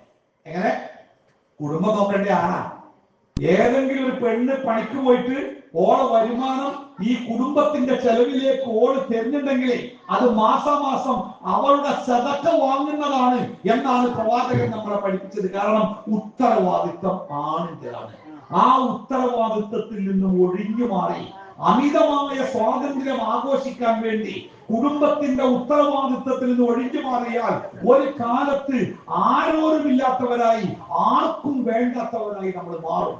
ഒരു കാര്യം കൂടിയോട് ചേർത്ത് പറയണ്ടേ, അത് സ്ത്രീകളോട് പറയണ്ടേ. പൊന്നാര സഹോദരിമാരെ, നിങ്ങളുടെ വീടിന്റെ രാജാക്കന്മാരാണ്, ഭരണാധികാരികളാണ് നിങ്ങളുടെ വീട്ടിലെ പുരുഷൻ. അത് എത്ര വയസ്സായാലും, എത്ര കഴിവ് കുറഞ്ഞാലും, എത്ര വാർദ്ധക്യമായാലും അയാളാണ് വീടിന്റെ രാജാവ്. അയാളെ രാജാവായിട്ട് തന്നെ കാണണം. നമ്മുടെ പ്രധാനമന്ത്രിയൊക്കെ വിദേശത്തേക്ക് പോകുമ്പോ എയർപോർട്ടിൽ വിമാനത്തിൽ കയറുന്നത് വരെ പ്രധാനമന്ത്രിയെ യാത്രയാക്കാൻ പട്ടാള മേധാവികളും ഭരണത്തിലെ ഉന്നത ഉദ്യോഗസ്ഥന്മാരൊക്കെ എയർപോർട്ടിൽ വരും. എന്തിനാ? നിങ്ങൾ നമ്മുടെ നാടിന്റെ പ്രധാനമന്ത്രി പോവുക പുറത്തേക്ക്, അതൊരു യാത്രയപ്പ. നമ്മുടെ വീട്ടിൽ നിന്ന് നമ്മുടെ ബാപ്പ വീട്ടിൽ നിന്ന് പുറത്തു പോകുമ്പോ എന്നാ ഞാനൊന്ന് പോയി വരട്ടോ എന്ന് പറഞ്ഞ് ബാപ്പ ഇറങ്ങുമ്പോ ആ ബാപ്പയെ യാത്രയാക്കാൻ ആ വീടിന്റെ വരാന്തയിൽ ആ വീട്ടുകാരുണ്ടാവണം. അത് ആ വീട്ടിലെ സ്ത്രീകളുടെ ചുമതല. മോനെ എവിടെയാ? ഞാൻ പോലെ അന്നവാ നോക്കിയ ബാപ്പ പോവുകയാണല്ലോ. എടി എവിടെയല്ലേ ഞങ്ങളെ വായിക്കുന്ന ആ പുസ്തകം വെച്ചിട്ടുള്ള നോക്കിയ ബാപ്പ പോവുകയാണ്. ബാപ്പ വീട്ടിൽ നിന്ന് ഇറങ്ങുമ്പോ ബഹുമാനത്തോടെ ആ ബാപ്പയെ യാത്രയാക്കാൻ ആ വീട്ടുകാര് ആ വീടിന്റെ വരാന്തയിൽ ഉണ്ടാവണം. ഏറ്റവുമേറെ ആദരിക്കപ്പെടേണ്ടവൻ ആ ബാപ്പയാണ്. നബി സല്ലല്ലാഹു അലൈഹി വസല്ലം പറഞ്ഞില്ലേ, ഒരു മനുഷ്യന്റെ മുമ്പിൽ സുജൂദ് ചെയ്യാൻ മറ്റൊരു മനുഷ്യന് അനുവാദമുണ്ടായിരുന്നു എങ്കിൽ ഞാൻ പറയുമായിരുന്നു സ്ത്രീകളോട് അവരുടെ ഭർത്താവിന്റെ മുമ്പിൽ സുജൂദ് ചെയ്യാൻ. അത് പണമുള്ള ഭർത്താവിന്റെ മുമ്പിൽ എന്നല്ല, ആരോഗ്യമുള്ള ഭർത്താവിന്റെ മുമ്പിൽ എന്നല്ല, ഭർത്താവിന്റെ മുമ്പിൽ. അതുകൊണ്ട് തന്നെ ഒരു പെണ്ണ് മനസ്സിലാക്കണം, എന്റെ ജീവിതത്തിൽ ഏറ്റവുമേറെ ആദരിക്കപ്പെടേണ്ട മനുഷ്യൻ എന്റെ ഭർത്താവാണ്. അതുകൊണ്ട് ഒരു ഭാര്യ ഒരിക്കലും തന്റെ ഭർത്താവിനെ കുറിച്ച് മോശമായ ഒരു സംസാരം, മോശമായ ഒരു പ്രയോഗം, ഭർത്താവിന്റെ വില ഇടിച്ച എന്തിനാ അയാളെ പറ്റിയ അതിനെ വെറുതെ ഒരു മനുഷ്യന് തന്നെ കൊണ്ടെടുക്കാനല്ലാതെ ഒരു മനുഷ്യന്റെ കൂട്ടത്തിൽ കൂട്ടാൻ പറ്റുമോ എന്നൊക്കെ ചില പെണ്ണുങ്ങൾ ഇങ്ങനെ അഭിമാനത്തോടു കൂടി പറയുന്നത് കേൾക്കാം. തീർത്തും തെറ്റായ പ്രയോഗം. കേട്ടോളി, നബി സല്ലല്ലാഹു അലൈഹി വസല്ലം പറയണേ, ഏതൊരു സ്ത്രീ അവളുടെ ഭർത്താവ് മരണപ്പെടുമ്പോൾ അവളെ കുറിച്ച് സമ്പൂർണമായ തൃപ്തിയോടുകൂടിയാണ് അയാൾ മരണപ്പെട്ടതെങ്കിൽ സ്വർഗത്തിന്റെ ഏത് വാതിൽ കൂടിയും അവൾക്ക് സ്വർഗത്തിലെത്താൻ പറ്റുന്ന, അത് അത്രയും വലിയ ബഹുമതിയാണ്. ഞാനിങ്ങനെ ഒരു അനുഭവം എനിക്ക്, ഒരു ബാപ്പ സുഖല്ലാതെ സുഖല്ലാതെ ശരീരമൊക്കെ പൊട്ടിക്കുന്നു. അതുകൊണ്ട് ആശുപത്രിയിലാണ്, മാസങ്ങളായിട്ട് ആശുപത്രിയിൽ എടുക്കുക. കാരണം നഴ്സുമാരെ പരിചരണങ്ങൾ കൊണ്ട് വീട്ടിൽ കൊണ്ടേ കിടത്തേണ്ട, ആശുപത്രിയിൽ അങ്ങനെ പോകുക, റൂമൊക്കെ എടുത്ത് അത്യാവശ്യം ക്യാഷുള്ള കുടുംബമാണ്. 3 പെൺമക്കളുണ്ട്, 3 ആളും വിദേശത്താണ്. അതുകൊണ്ട് പണത്തിന് പഞ്ഞൊന്നുമില്ല. കുറേ കാലമായിട്ട് മാസങ്ങളായിട്ട് ആശുപത്രിയിലാണ്. അപ്പോ ഇങ്ങനെ ബാപ്പ കുറച്ച് അസുഖം കൂടുതലൊക്കെ ആയപ്പോ ഈ മക്കൾക്കൊക്കെ ഒരു മനസാക്ഷി കുത്തി, ബാപ്പ ഇങ്ങനെ കടന്നിട്ടും ഒന്ന് പോയി നോക്കാൻ സമയം കിട്ടുന്നില്ല. ഉമ്മ എന്നെ ആശുപത്രിയിൽ നിന്നുകാണ്ട് ഇടങ്ങേറാവില്ലേ. അങ്ങനെ ഈ 3 മക്കളുമാരെ ഒന്നിച്ചിട്ട് നാട്ടിൽ വന്ന് അവർ കാര്യങ്ങൾ ഏറ്റെടുത്ത് അവർ നേരെ ആശുപത്രിയിൽ എത്തിയിട്ട് ഉമ്മാനോട് പറഞ്ഞു, ഉമ്മ കുറെ ദിവസമായില്ലേ, നിങ്ങളൊന്ന് പോയിട്ട് ഒന്ന് റെസ്റ്റ് എടുക്കി, ബാപ്പാനെ ഞങ്ങൾ നോക്കിക്കോളാം. ഉമ്മ പറഞ്ഞു, വേണ്ട മക്കളെ, ഞാൻ അവിടെ നിന്നോളാം. വേണ്ട, നിങ്ങളൊന്ന് പോയിട്ട് കുളിച്ച് നന്നായി ഉഷാറായി ഡ്രസ്സൊക്കെ ആയിട്ട് ഉഷാറായിട്ട് വരി, കുറെ ആയി നിൽക്കണ്, ഈ ഞങ്ങളും നോക്കട്ടെ ബാപ്പാനെ. ഉമ്മ അപ്പോഴും പറഞ്ഞു വേണ്ട. പക്ഷെ മക്കൾ കളിയൊക്കെയോ ഇങ്ങനെ ഒരു ഉമ്മി ബാപ്പി കല്യാണം കഴിഞ്ഞിട്ട് പുതിയണ്ണും പുതിയാപ്പളിയുമായിട്ട് പിരിയാൻ കഴിയാതെ നിങ്ങളൊന്ന് പൊയ്ക്കാനെന്നൊക്കെ പറഞ്ഞ് കളിയാക്കിയിട്ട് ഉമ്മാനെ പറഞ്ഞേക്കാൻ തീരുമാനിച്ചു. മനസ്സില്ലാ മനസ്സോടെ ഉമ്മ പോകാനും തീരുമാനിച്ചു. അങ്ങനെ പോകാൻ നേരത്തെ പർദ്ദ കെട്ടുകണ്ട് ഉമ്മ ബാപ്പാന്റെ അടുത്ത് ഇങ്ങനെ കൊട്ടിട്ട് പറഞ്ഞു, നോക്കി എന്നാ ഞാനൊന്ന് പോയി വെക്കട്ടോ. ചെരിഞ്ഞു കിടക്കുന്ന ബാപ്പ ഒന്ന് മറന്നു കിടന്ന് ഉമ്മാന്റെ മുഖത്തേക്ക് തറപ്പിച്ച് ഇഷ്ടമില്ലാത്ത നോട്ടം നോക്കി, ഒന്നും ഉണ്ടാതെ മൂപ്പര് വീണ്ടും തിരിഞ്ഞു കിടന്ന്. ഉമ്മാക്ക് മനസ്സിലായി ഇഷ്ടായിട്ടില്ല പോക്ക്. ഉമ്മ അറിഞ്ഞു, എന്നാ ഞാൻ പോണില്ല. പർദ്ദ ഊരികാണ്ട് വാതിലിന്റെ പുറത്ത് ആണിനെ നോക്കി ഉമ്മ അവിടെ കുത്തുന്നു. മക്കൾ ദേഷ്യപ്പെട്ട്, പൊയ്ക്കോളിയോ, ഇത്ര കാലം പിരിഞ്ഞാൽ എന്താ പറ്റുക, ഞങ്ങളില്ല നോക്കാൻ, ഞങ്ങളും നോക്കൂലേ. പക്ഷെ ഉമ്മ ഉറക്കത്തന്നെ പറഞ്ഞേ, എന്നാ ഞാൻ പോണില്ല, ഞാൻ അവിടെ ഉണ്ട്. ബാപ്പ ഒന്നുകൂടി മലർന്നു കിടന്നു ഉമ്മാന്റെ മുഖത്തേക്ക് നോക്കി ഒരു നല്ല ചിരി വെച്ച് വീണ്ടും തിരിഞ്ഞു കിടന്ന് കണ്ണു ചിമ്പി. 10 മിനിറ്റ് കഴിഞ്ഞപ്പോ കേട്ടാ എന്താ അറിയോ, ആ ബാപ്പ മരിച്ചു. എന്റെ മനസ്സ് ഓർമ്മ വന്നതേ പ്രവാചകന്റെ ഈ വാക്ക. ഏതൊരു സ്ത്രീ അവളുടെ ഭർത്താവ് മരിക്കുന്ന സമയത്ത് അവളെ കുറിച്ച് സമ്പൂർണ്ണ തൃപ്തിയിലാണ് മരണപ്പെട്ടതെങ്കിൽ സ്വർഗത്തിന്റെ 8 വാതിൽ 7 കൂടിയും അവൾക്ക് സ്വർഗത്തിലെത്താനാ. എത്ര ഭാഗ്യമുള്ള സ്ത്രീയെ. പൊന്നാര സഹോദരിമാരെ, ചില ഭർത്താക്കന്മാര് വയസ്സാവാം, സൗന്ദര്യമൊക്കെ ചോർന്നു പോകാം. കാരണം വലിയ പ്രായ വ്യത്യാസം ഉണ്ടാവേ. 30 വയസ്സായ ഭർത്താവ് പെണ്ണിട്ടുമ്പോ 18 വയസ്സായ കുട്ടിനെയൊക്കെ കെട്ടിയാല് മൂപ്പർക്ക് 60 വയസ്സാവുമ്പോ ഈ പെണ്ണ് 48 ആയിട്ടുണ്ടാവൂലേ, ഒരു ചെറുപ്പത്തിലേക്കാനും. അപ്പൊ ഈ വയസ്സായ ഭർത്താക്കന്മാരുടെ ഒരു പുച്ഛം, ഒരു അവജ്ഞ, ഒരു വേണ്ടാത്തതൊക്കെ തോന്നുകയും അപ്പൊ അങ്ങനെ ബാക്കിയുള്ളവരുടെ മുമ്പിൽ എന്തിനായാലും പറ്റുക, ദത്തായുള്ള അവസ്ഥ, വയസ്സാണ്, ഒന്നും ഓർമ്മയല്ല, മറവിയാണ്, ഒരു സാധനം വെച്ചത് എവിടെയെന്ന് അറിയില്ല, ആകപ്പാട് ഇടങ്ങാറാണ് എന്നൊക്കെ പറഞ്ഞ് ഇങ്ങനെ പ്രാരബ്ധം പറയും. എന്തിനാ ഇടങ്ങാറാക്കണേ? നിങ്ങളുടെ സ്വർഗാണ് നിങ്ങളുടെ ഭർത്താക്കന്മാര്.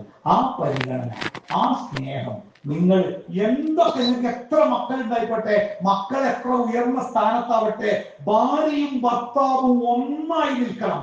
അവർക്കിടയിൽ ഒരു വിയോജിപ്പിന്റെ മുടിനാരിട ഉണ്ടാവരുത്.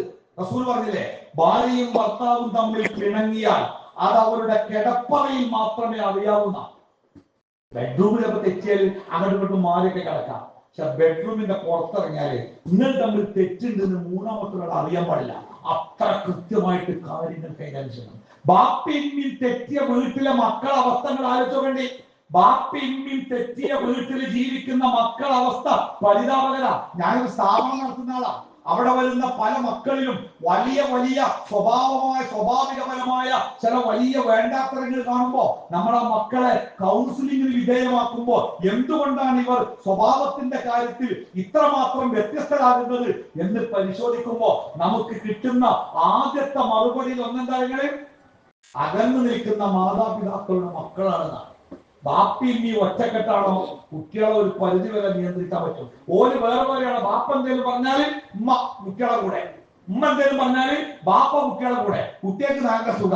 ഒന്നുകിൽ ബാപ്പ അല്ലെങ്കിൽ ഉമ്മ, രണ്ടിലൊന്ന് എപ്പോഴും ഓരോ കൂടെ ഉണ്ടാവും. അങ്ങനെയാണ് ഇത്. പലപ്പോഴും ബാപ്പാര് കുട്ടികളോട് എന്തേലും കറുപ്പിച്ച് പറഞ്ഞാല് കുട്ടികൾ മറുപടി പറയുമ്പോ ഉമ്മ നിങ്ങൾ എന്തിനാ പോകാൻ അങ്ങനെ ചീത്തരമേ, മരുമാത്രം വല്ലതും ചെയ്തോ. പിന്നെ രണ്ടാമത്തെ വർത്താനം മകനോടല്ല ഓളോടെ പറയണ്ടില്ല. അവസാനം ബാപ്പി നീ തെറ്റിപ്പിക്കല, മക്കൾ സേഫാ. ഞമ്മ എന്തേലും കാര്യം മക്കളോട് പറഞ്ഞാലോ അപ്പൊ ബാപ്പയുടെ കൂടെ ഓൾ അങ്ങനെയൊക്കെ ചെറിയ കുട്ടിയല്ലേ, 10-12 വയസ്സ് കഴിക്കുള്ളൂ, ഇപ്പൊ തന്നെ ഓളെ തിരുമ്പി കുളിച്ചാലൊക്കെ ഓളെ കിട്ടുമോ, ഓളെ പോലത്തെ കുട്ടികൾ വേറെ ചെയ്യുന്നുണ്ടോ. ബാപ്പ മകളൊപ്പ, ഉമ്മ പുറത്ത്. അവസാനം ബാപ്പി നീ തെറ്റി, മക്കൾ സേഫ് സോണില്ല. അങ്ങനെ ആവരുത്. ബാപ്പി ഇമ്മയും എപ്പോഴും ഒന്നാവും. അവര് കാര്യങ്ങൾ തീരുമാനിച്ചിട്ട് മക്കളോട് പറയാൻ പറ്റും. ഇനി ആ പറഞ്ഞതിൽ എന്തെങ്കിലും അബദ്ധമുണ്ടെങ്കിൽ കൂടി അപ്പ തിരുത്തരുത്, പിന്നെ തിരുത്തിക്കൊണ്ട് അപ്പ കട്ടക്കൊപ്പം നിൽക്കണം. കുട്ടിയേക്ക് തോന്നണം ബാപ്പി ഇനി ഒന്നാണ്. തിരിച്ചുണ്ട് പെണ്ണുങ്ങള്. നിങ്ങൾക്കറിയോ ആണുങ്ങളെ? നബി സല്ലല്ലാഹു അലൈഹി വസല്ലമ പറഞ്ഞു, നിങ്ങളിൽ സൽ സ്വഭാവികൾ മാത്രമേ സ്വർഗത്തിലെത്തൂ. വേറെ എന്തുണ്ടായിട്ടില്ല. ഈമാനോട് കൂടിയ സൽസ്വഭാവം ഉണ്ടാവണം. ആ സൽസ്വഭാവികളുടെ അടയാളം പറഞ്ഞിടത്ത് റസൂൽ പറഞ്ഞ ഒന്നാമത്തെ അടയാളം കാര്യങ്ങള്, അവനവന്റെ വീട്ടുകാരികളോട് ഏറ്റവും നന്നായി പ്രവർത്തിക്കുന്നവനാണ്, നന്നായി പെരുമാറുന്നവനാണ് നിങ്ങളിൽ ഉത്തമൻ. എന്നിട്ട് റസൂൽ പറഞ്ഞു, ഞാൻ എന്റെ ഭാര്യമാരോട് ഏറ്റവും നന്നായി പെരുമാറുന്നവരാണ്. ചില ഭർത്താക്കന്മാരൊക്കെ പെണ്ണുങ്ങളെ കുറിച്ച് എന്തിനാ ഓളെ പറ്റുക, ഒന്നിനും പറ്റൂല, വളരെ മോശമായിട്ട് പറയാം. ഓളെ തള്ള, ഓളെ തണ്ട, ഓളെ പെരക്കാര്, ഓളെ തറവാട്ടുകാര് വളരെ മോശമായിട്ട് ആൾക്കാരെ മുമ്പിലിട്ട് സ്വന്തം ഭാര്യയെ 4 ചീത്ത പറഞ്ഞിട്ട് അഭിമാനത്തോടെ നിൽക്കുന്ന ചില ആൾക്കാരെ കാണാൻ. ഒന്നുമില്ലെങ്കിൽ കൂട്ടരെ, നമ്മളെ കുട്ടികളെ പെറ്റുപോറ്റിയ ഉമ്മല്ലത്.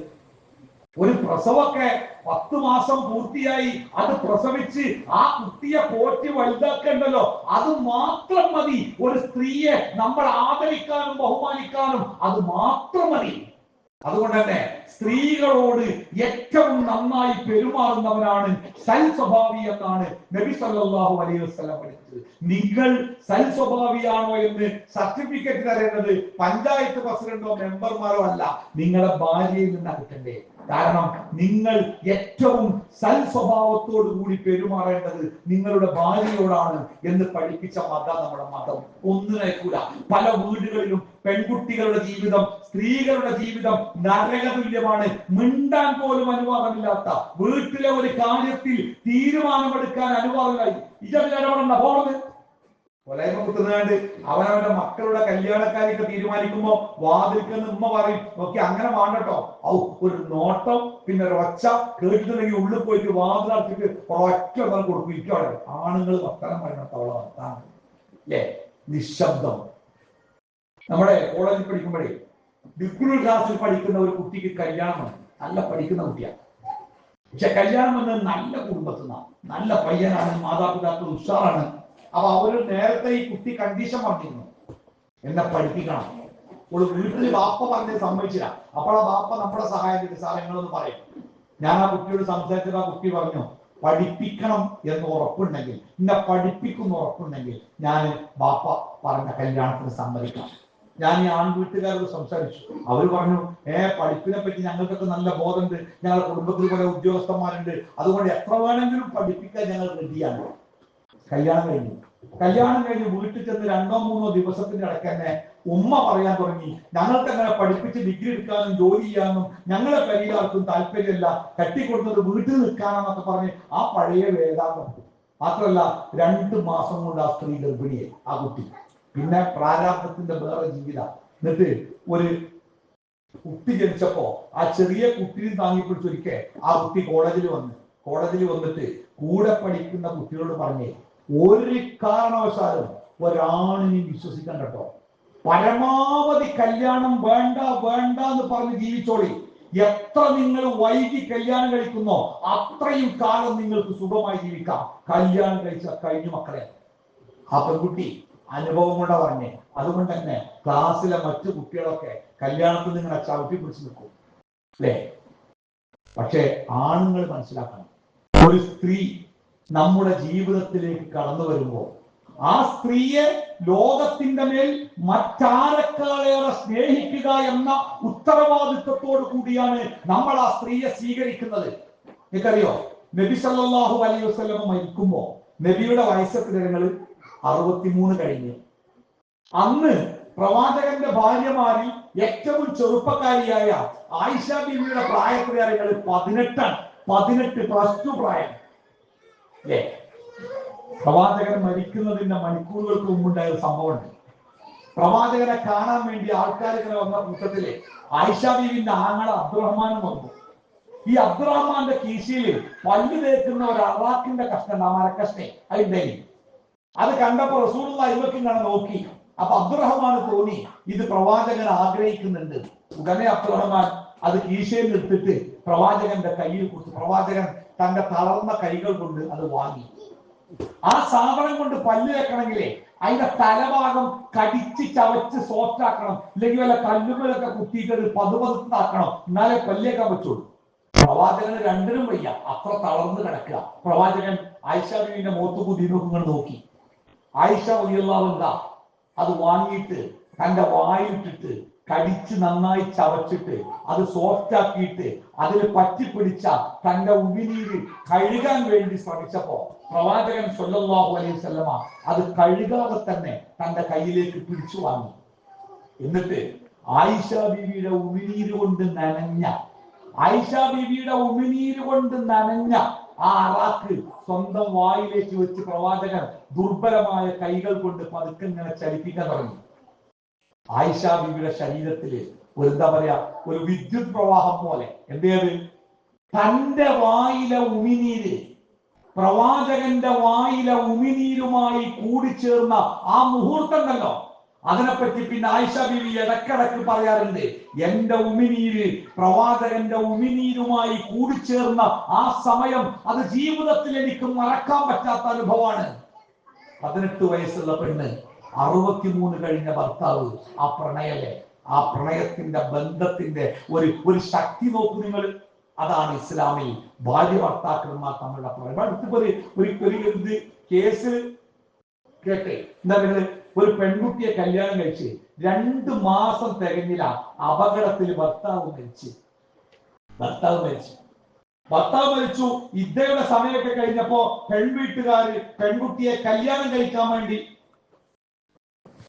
അവരൊക്കെ ഇന്ന് വേറൊരു കല്യാണം വരുന്നുണ്ട്, ഇഷ്ടംപോലെ കല്യാണാലോചന വരുന്നുണ്ട്. അതുകൊണ്ട് വീട്ടുകാർ പെൺകുട്ടിയെ ഒരു കല്യാണത്തിന് നിർബന്ധിച്ചു. ഈ മരിച്ച വരന്റെ വീട്ടുകാരും ഈ പെൺകുട്ടിയെ കണ്ട് മറ്റൊരു കല്യാണത്തിന് അവരും ഉപദേശിച്ചു. പക്ഷെ പെൺകുട്ടി കല്യാണത്തിന് റെഡിയല്ല, അപ്പോൾ ആവണില്ല. അവസാനം പള്ളിയിലെ ഉസ്താദ്, എന്റെ ഒരു സുഹൃത്താണ്, ആ ഉസ്താദിന്റെ സഹായം തേടി വീട്ടുകാർ, ഉസ്താദെ നിങ്ങളൊന്ന് പറയുള്ളൂ, ഒരു കല്യാണം കഴിക്കാതെ ജീവിച്ചാൽ ഇടങ്ങേറെന്നാണ്, ഓളിങ്ങനെ കല്യാണം കഴിക്കാൻ നിൽക്കുന്നതുകൊണ്ട് വീട്ടുകാരുടെ ഇടങ്ങേറെത്രയാണ്, ബാപ്പാന്റെ ഇടങ്ങേറെത്രയാണ്, ഇതൊക്കെ ഒന്ന് പറഞ്ഞ് മനസ്സിലാക്കി കൊടുക്കോ. അങ്ങനെ ഈ പള്ളിയിലെ ഖത്തീബ് ഈ പെൺകുട്ടിയെ വിളിച്ചിട്ട് ആ പെൺകുട്ടിയോട് ഈ കാര്യത്തിൽ സംസാരിച്ച് കല്യാണം കഴിക്കാതിരിക്കാനുള്ള പ്രയോഗം, പാപ്പാന്റെയും ഉമ്മാന്റെയും കാലം കഴിഞ്ഞാൽ നോക്കാൻ ആളുണ്ടാവില്ല, പിന്നെ ഒരു കുട്ടിയൊക്കെ ഇല്ലാതെ ജീവിതമാകെ വരണ്ടു പോകുന്നൊക്കെ പറഞ്ഞ് മൂപ്പര് അറിയുന്ന രൂപത്തിലൊക്കെ പറഞ്ഞപ്പോ ഈ പെൺകുട്ടി പറഞ്ഞു, ഉസ്താദെ ഞാൻ വിവാഹിതയാകണം എന്ന് എനിക്കറിയാം, ഞാൻ വിവാഹിതയാകാതിരുന്നാൽ എന്റെ വാപ്പി ഇമ്മി അനുഭവിക്കുന്ന പ്രയാസം എനിക്കറിയാം, ഞാനിങ്ങനെ കല്യാണം കഴിക്കാതെ വീട്ടിലിരുന്നാല് അത് ഈ വീട്ടിലുണ്ടാക്കാൻ പോകുന്ന പ്രതിസന്ധി എനിക്കറിയാം. ഞാൻ കല്യാണം കഴിക്കാതിരുന്നാല് എന്റെ ജീവിതത്തിൽ ഉണ്ടാകുന്ന ഒറ്റപ്പെടല് അതിനെക്കുറിച്ചും എനിക്കറിയാം. അപ്പൊ കല്യാണം കഴിക്കൽ എന്റെ ജീവിതത്തിൽ അനിവാര്യമാണെന്ന് എനിക്കറിയാം. പക്ഷെ പിന്നെന്താ കല്യാണം കഴിക്കാത്തത്? അപ്പൊ ആ പെൺകുട്ടി പറയണേ, 2 മാസമാണെങ്കിലും ഞാൻ എൻ്റെ ഇക്കയെ ഒരുപാട് സ്നേഹിച്ചു പോയി.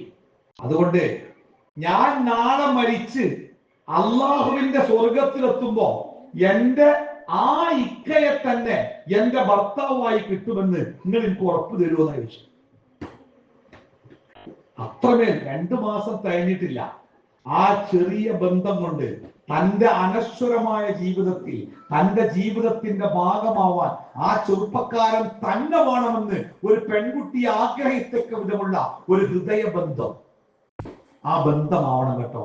ഭാര്യയും ഭർത്താവും തമ്മിൽ നിങ്ങൾ നന്നായാൽ, നിങ്ങൾ ഒന്നായാൽ പിന്നെ നിങ്ങളെ കുടുംബത്തിലെ ഒരു പ്രശ്നമല്ല.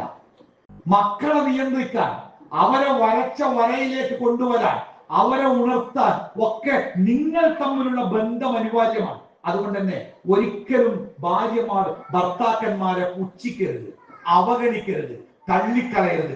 മക്കളുടെ മുമ്പിൽ വെച്ച് പോലും ഭാര്യ തന്റെ ഭർത്താവിനെ മഹത്വപ്പെടുത്തി തന്നെ സംസാരിക്കണം. നിങ്ങളെ വാപ്പുണ്ടല്ലോ, നിങ്ങളെ വാപ്പാന്റെ അധ്വാനാട്ടോ നിങ്ങൾക്ക് അനുഭവിക്കുന്ന സുഖങ്ങളൊക്കെ എന്ന് മക്കളെ ബോധ്യപ്പെടുത്തേണ്ട ചുമതല ഉമ്മക്ക് തന്നെയാണ്, ഒരു സംശയമല്ല. തിരിച്ചു വാപ്പമാർ ഒരിക്കലും അവരുടെ ഭാര്യമാരെ പറ്റി വേണ്ടാത്ത സംസാരങ്ങൾ, വേണ്ടാത്ത പദങ്ങൾ, വേണ്ടാത്ത പ്രയോഗങ്ങൾ നടത്തരുത്. അതുണ്ടാക്കുന്ന അപകടങ്ങൾ വളരെ അപകടകരമാണ്, തീക്ഷ്ണമാണ്. ഞാൻ എൻ്റെ സംസാരം അവസാനിപ്പിക്കുമ്പോൾ എനിക്ക് പറയാനുള്ളത്, നമ്മുടെ അജയ്യമായ ആദർശത്തെയും നമ്മുടെ മനോഹരമായ കുടുംബത്തെയും ഒന്നിച്ചു ചേർക്കാൻ നമുക്ക് സാധിക്കുമ്പോഴാണ് ഒരു ആദർശ കുടുംബത്തിന്റെ നിർമ്മിതി നമ്മുടെ വീടുകളിൽ ഉണ്ടാവുക. അത്തരം വീടുകൾക്ക് ഇസ്ലാമിൽ പറയുന്ന പേര് മസ്കൻ എന്നാണ്. എന്താ മസ്കൻ എന്ന വാക്കിന്റെ അർത്ഥം? സമാധാനത്തിന്റെ കേന്ദ്രം. സക്കീനത്ത് എന്ന് പറഞ്ഞാൽ ശാന്തത. മസ്കൻ എന്ന് പറഞ്ഞാൽ ശാന്തിയുടെ കേന്ദ്രം. നമ്മുടെ വീട് ഒരു ശാന്തിയുടെ കേന്ദ്രമാവണമെങ്കിൽ 1 അജയ്യമായ ആദർശം, 2 അത്ഭുതകരമായ മനപ്പൊരുത്തം, ഇത് രണ്ടും കൂടി ചേർന്ന ഒരു ആദർശ കുടുംബമായി നമ്മുടെ കുടുംബം മാറുമ്പോൾ ആ വീട് സമാധാനത്തിന്റെ ഒരു കേന്ദ്രമാവും. അത്തരം ഒരു വീട്ടിന്റെ അംഗങ്ങളാവാൻ അള്ളാഹു നമുക്ക് എല്ലാവർക്കും തൗഫീഖ് നൽകുമാറാവട്ടെ. സമാധാനത്തോടെ ഈ ലോകത്തും സന്തോഷത്തോടു കൂടി നാളെ സ്വർഗലോകത്തും ഒരുമിച്ച് കൂടാൻ അള്ളാഹു നമുക്ക് എല്ലാവർക്കും അവസരം നൽകുമാറാവട്ടെ. എല്ലാ പ്രതിസന്ധികളെയും അതിജീവിച്ചുകൊണ്ട് ആദർശത്തിന്റെ മാർഗത്തിൽ അടിയുറച്ചു നിൽക്കാനുള്ള ഈമാനും ഇഖ്ലാസും അള്ളാഹു നമുക്ക് എല്ലാവർക്കും പ്രദാനം ചെയ്യുമാറാവട്ടെ. ആദർശം നഷ്ടപ്പെട്ട് ജീവിക്കുന്ന ദൗർഭാഗ്യവാന്മാരിൽ നിന്ന് അള്ളാഹു നമ്മളെയൊക്കെ കാത്തുരക്ഷിക്കുമാറാവട്ടെ. മരണപ്പെട്ടു പോയ നമ്മുടെ മാതാപിതാക്കൾക്കൊക്കെ അള്ളാഹു മഗ്ഫിറത്തും റഹ്മത്തും പ്രദാനം ചെയ്യട്ടെ. ജീവിച്ചിരിക്കുന്ന മാതാപിതാക്കളെ പൊന്നുപോലെ നോക്കുന്ന മക്കളാവാൻ അള്ളാഹു നമുക്ക് ഭാഗ്യം നൽകുമാറാവട്ടെ. നമ്മുടെ മക്കളൊക്കെ ജീവിക്കുന്നത് അപകടകരമായ സാഹചര്യങ്ങളാണ്. ചേർത്തു പിടിച്ചുകൊണ്ട് നന്മയുടെ മാർഗത്തിൽ നമുക്ക് താങ്ങാവുന്ന തണലാവുന്ന നല്ല സ്വാലിഹായ മക്കളായി അവരെ വളർത്തി വലുതാക്കാൻ അള്ളാഹു നമുക്കൊക്കെ കഴിവും തൗഫീഖും പ്രദാനം ചെയ്യുമാറാവട്ടെ. മാരകമായ രോഗങ്ങളിൽ നിന്ന്, കഠിനമായ വേദനകളിൽ നിന്ന്, താങ്ങാനാവാത്ത കടബാധ്യതകളിൽ നിന്ന് അള്ളാഹു നമ്മളെയൊക്കെ കാത്തു രക്ഷിക്കുമാറാവട്ടെ. തൗബ ചെയ്യാൻ പോലും സമയമില്ലാത്ത പെട്ടെന്നുള്ള മരണങ്ങളിൽ നിന്ന് അള്ളാഹു നമ്മളെ കാത്തു രക്ഷിക്കുമാറാവട്ടെ. എവിടെ വെച്ച് എപ്പോ മരണപ്പെട്ടാലും ലാ ഇലാഹ ഇല്ലല്ലാഹ് ചൊല്ലി മരിക്കാൻ അള്ളാഹു നമുക്ക് അവസരം നൽകുമാറാവട്ടെ. അള്ളാഹുവിന്റെ ദീനിന്റെ ആദർശത്തിൽ ഉറച്ചു നിന്ന് അതിന്റെ പ്രചാരകരും പ്രബോധകരുമാവാൻ അള്ളാഹു നമുക്ക് കഴിവും തൗഫീഖും പ്രദാനം ചെയ്യുമാറാവട്ടെ. റബ്ബന ആതിനാ ഫിദ്ദുനിയ ഹസന വഫിൽ ആഖിറതി ഹസനതൻ വഖിനാ അദാബന്നാർ. വസല്ലല്ലാഹു അലാ മുഹമ്മദിൻ വഅലാ ആലിഹി വസഹ്ബിഹി അജ്മഈൻ. അൽഹംദുലില്ലാഹി റബ്ബിൽ ആലമീൻ. അസ്സലാമു അലൈക്കും വറഹ്മത്തുള്ളാഹി വബറകാതുഹു.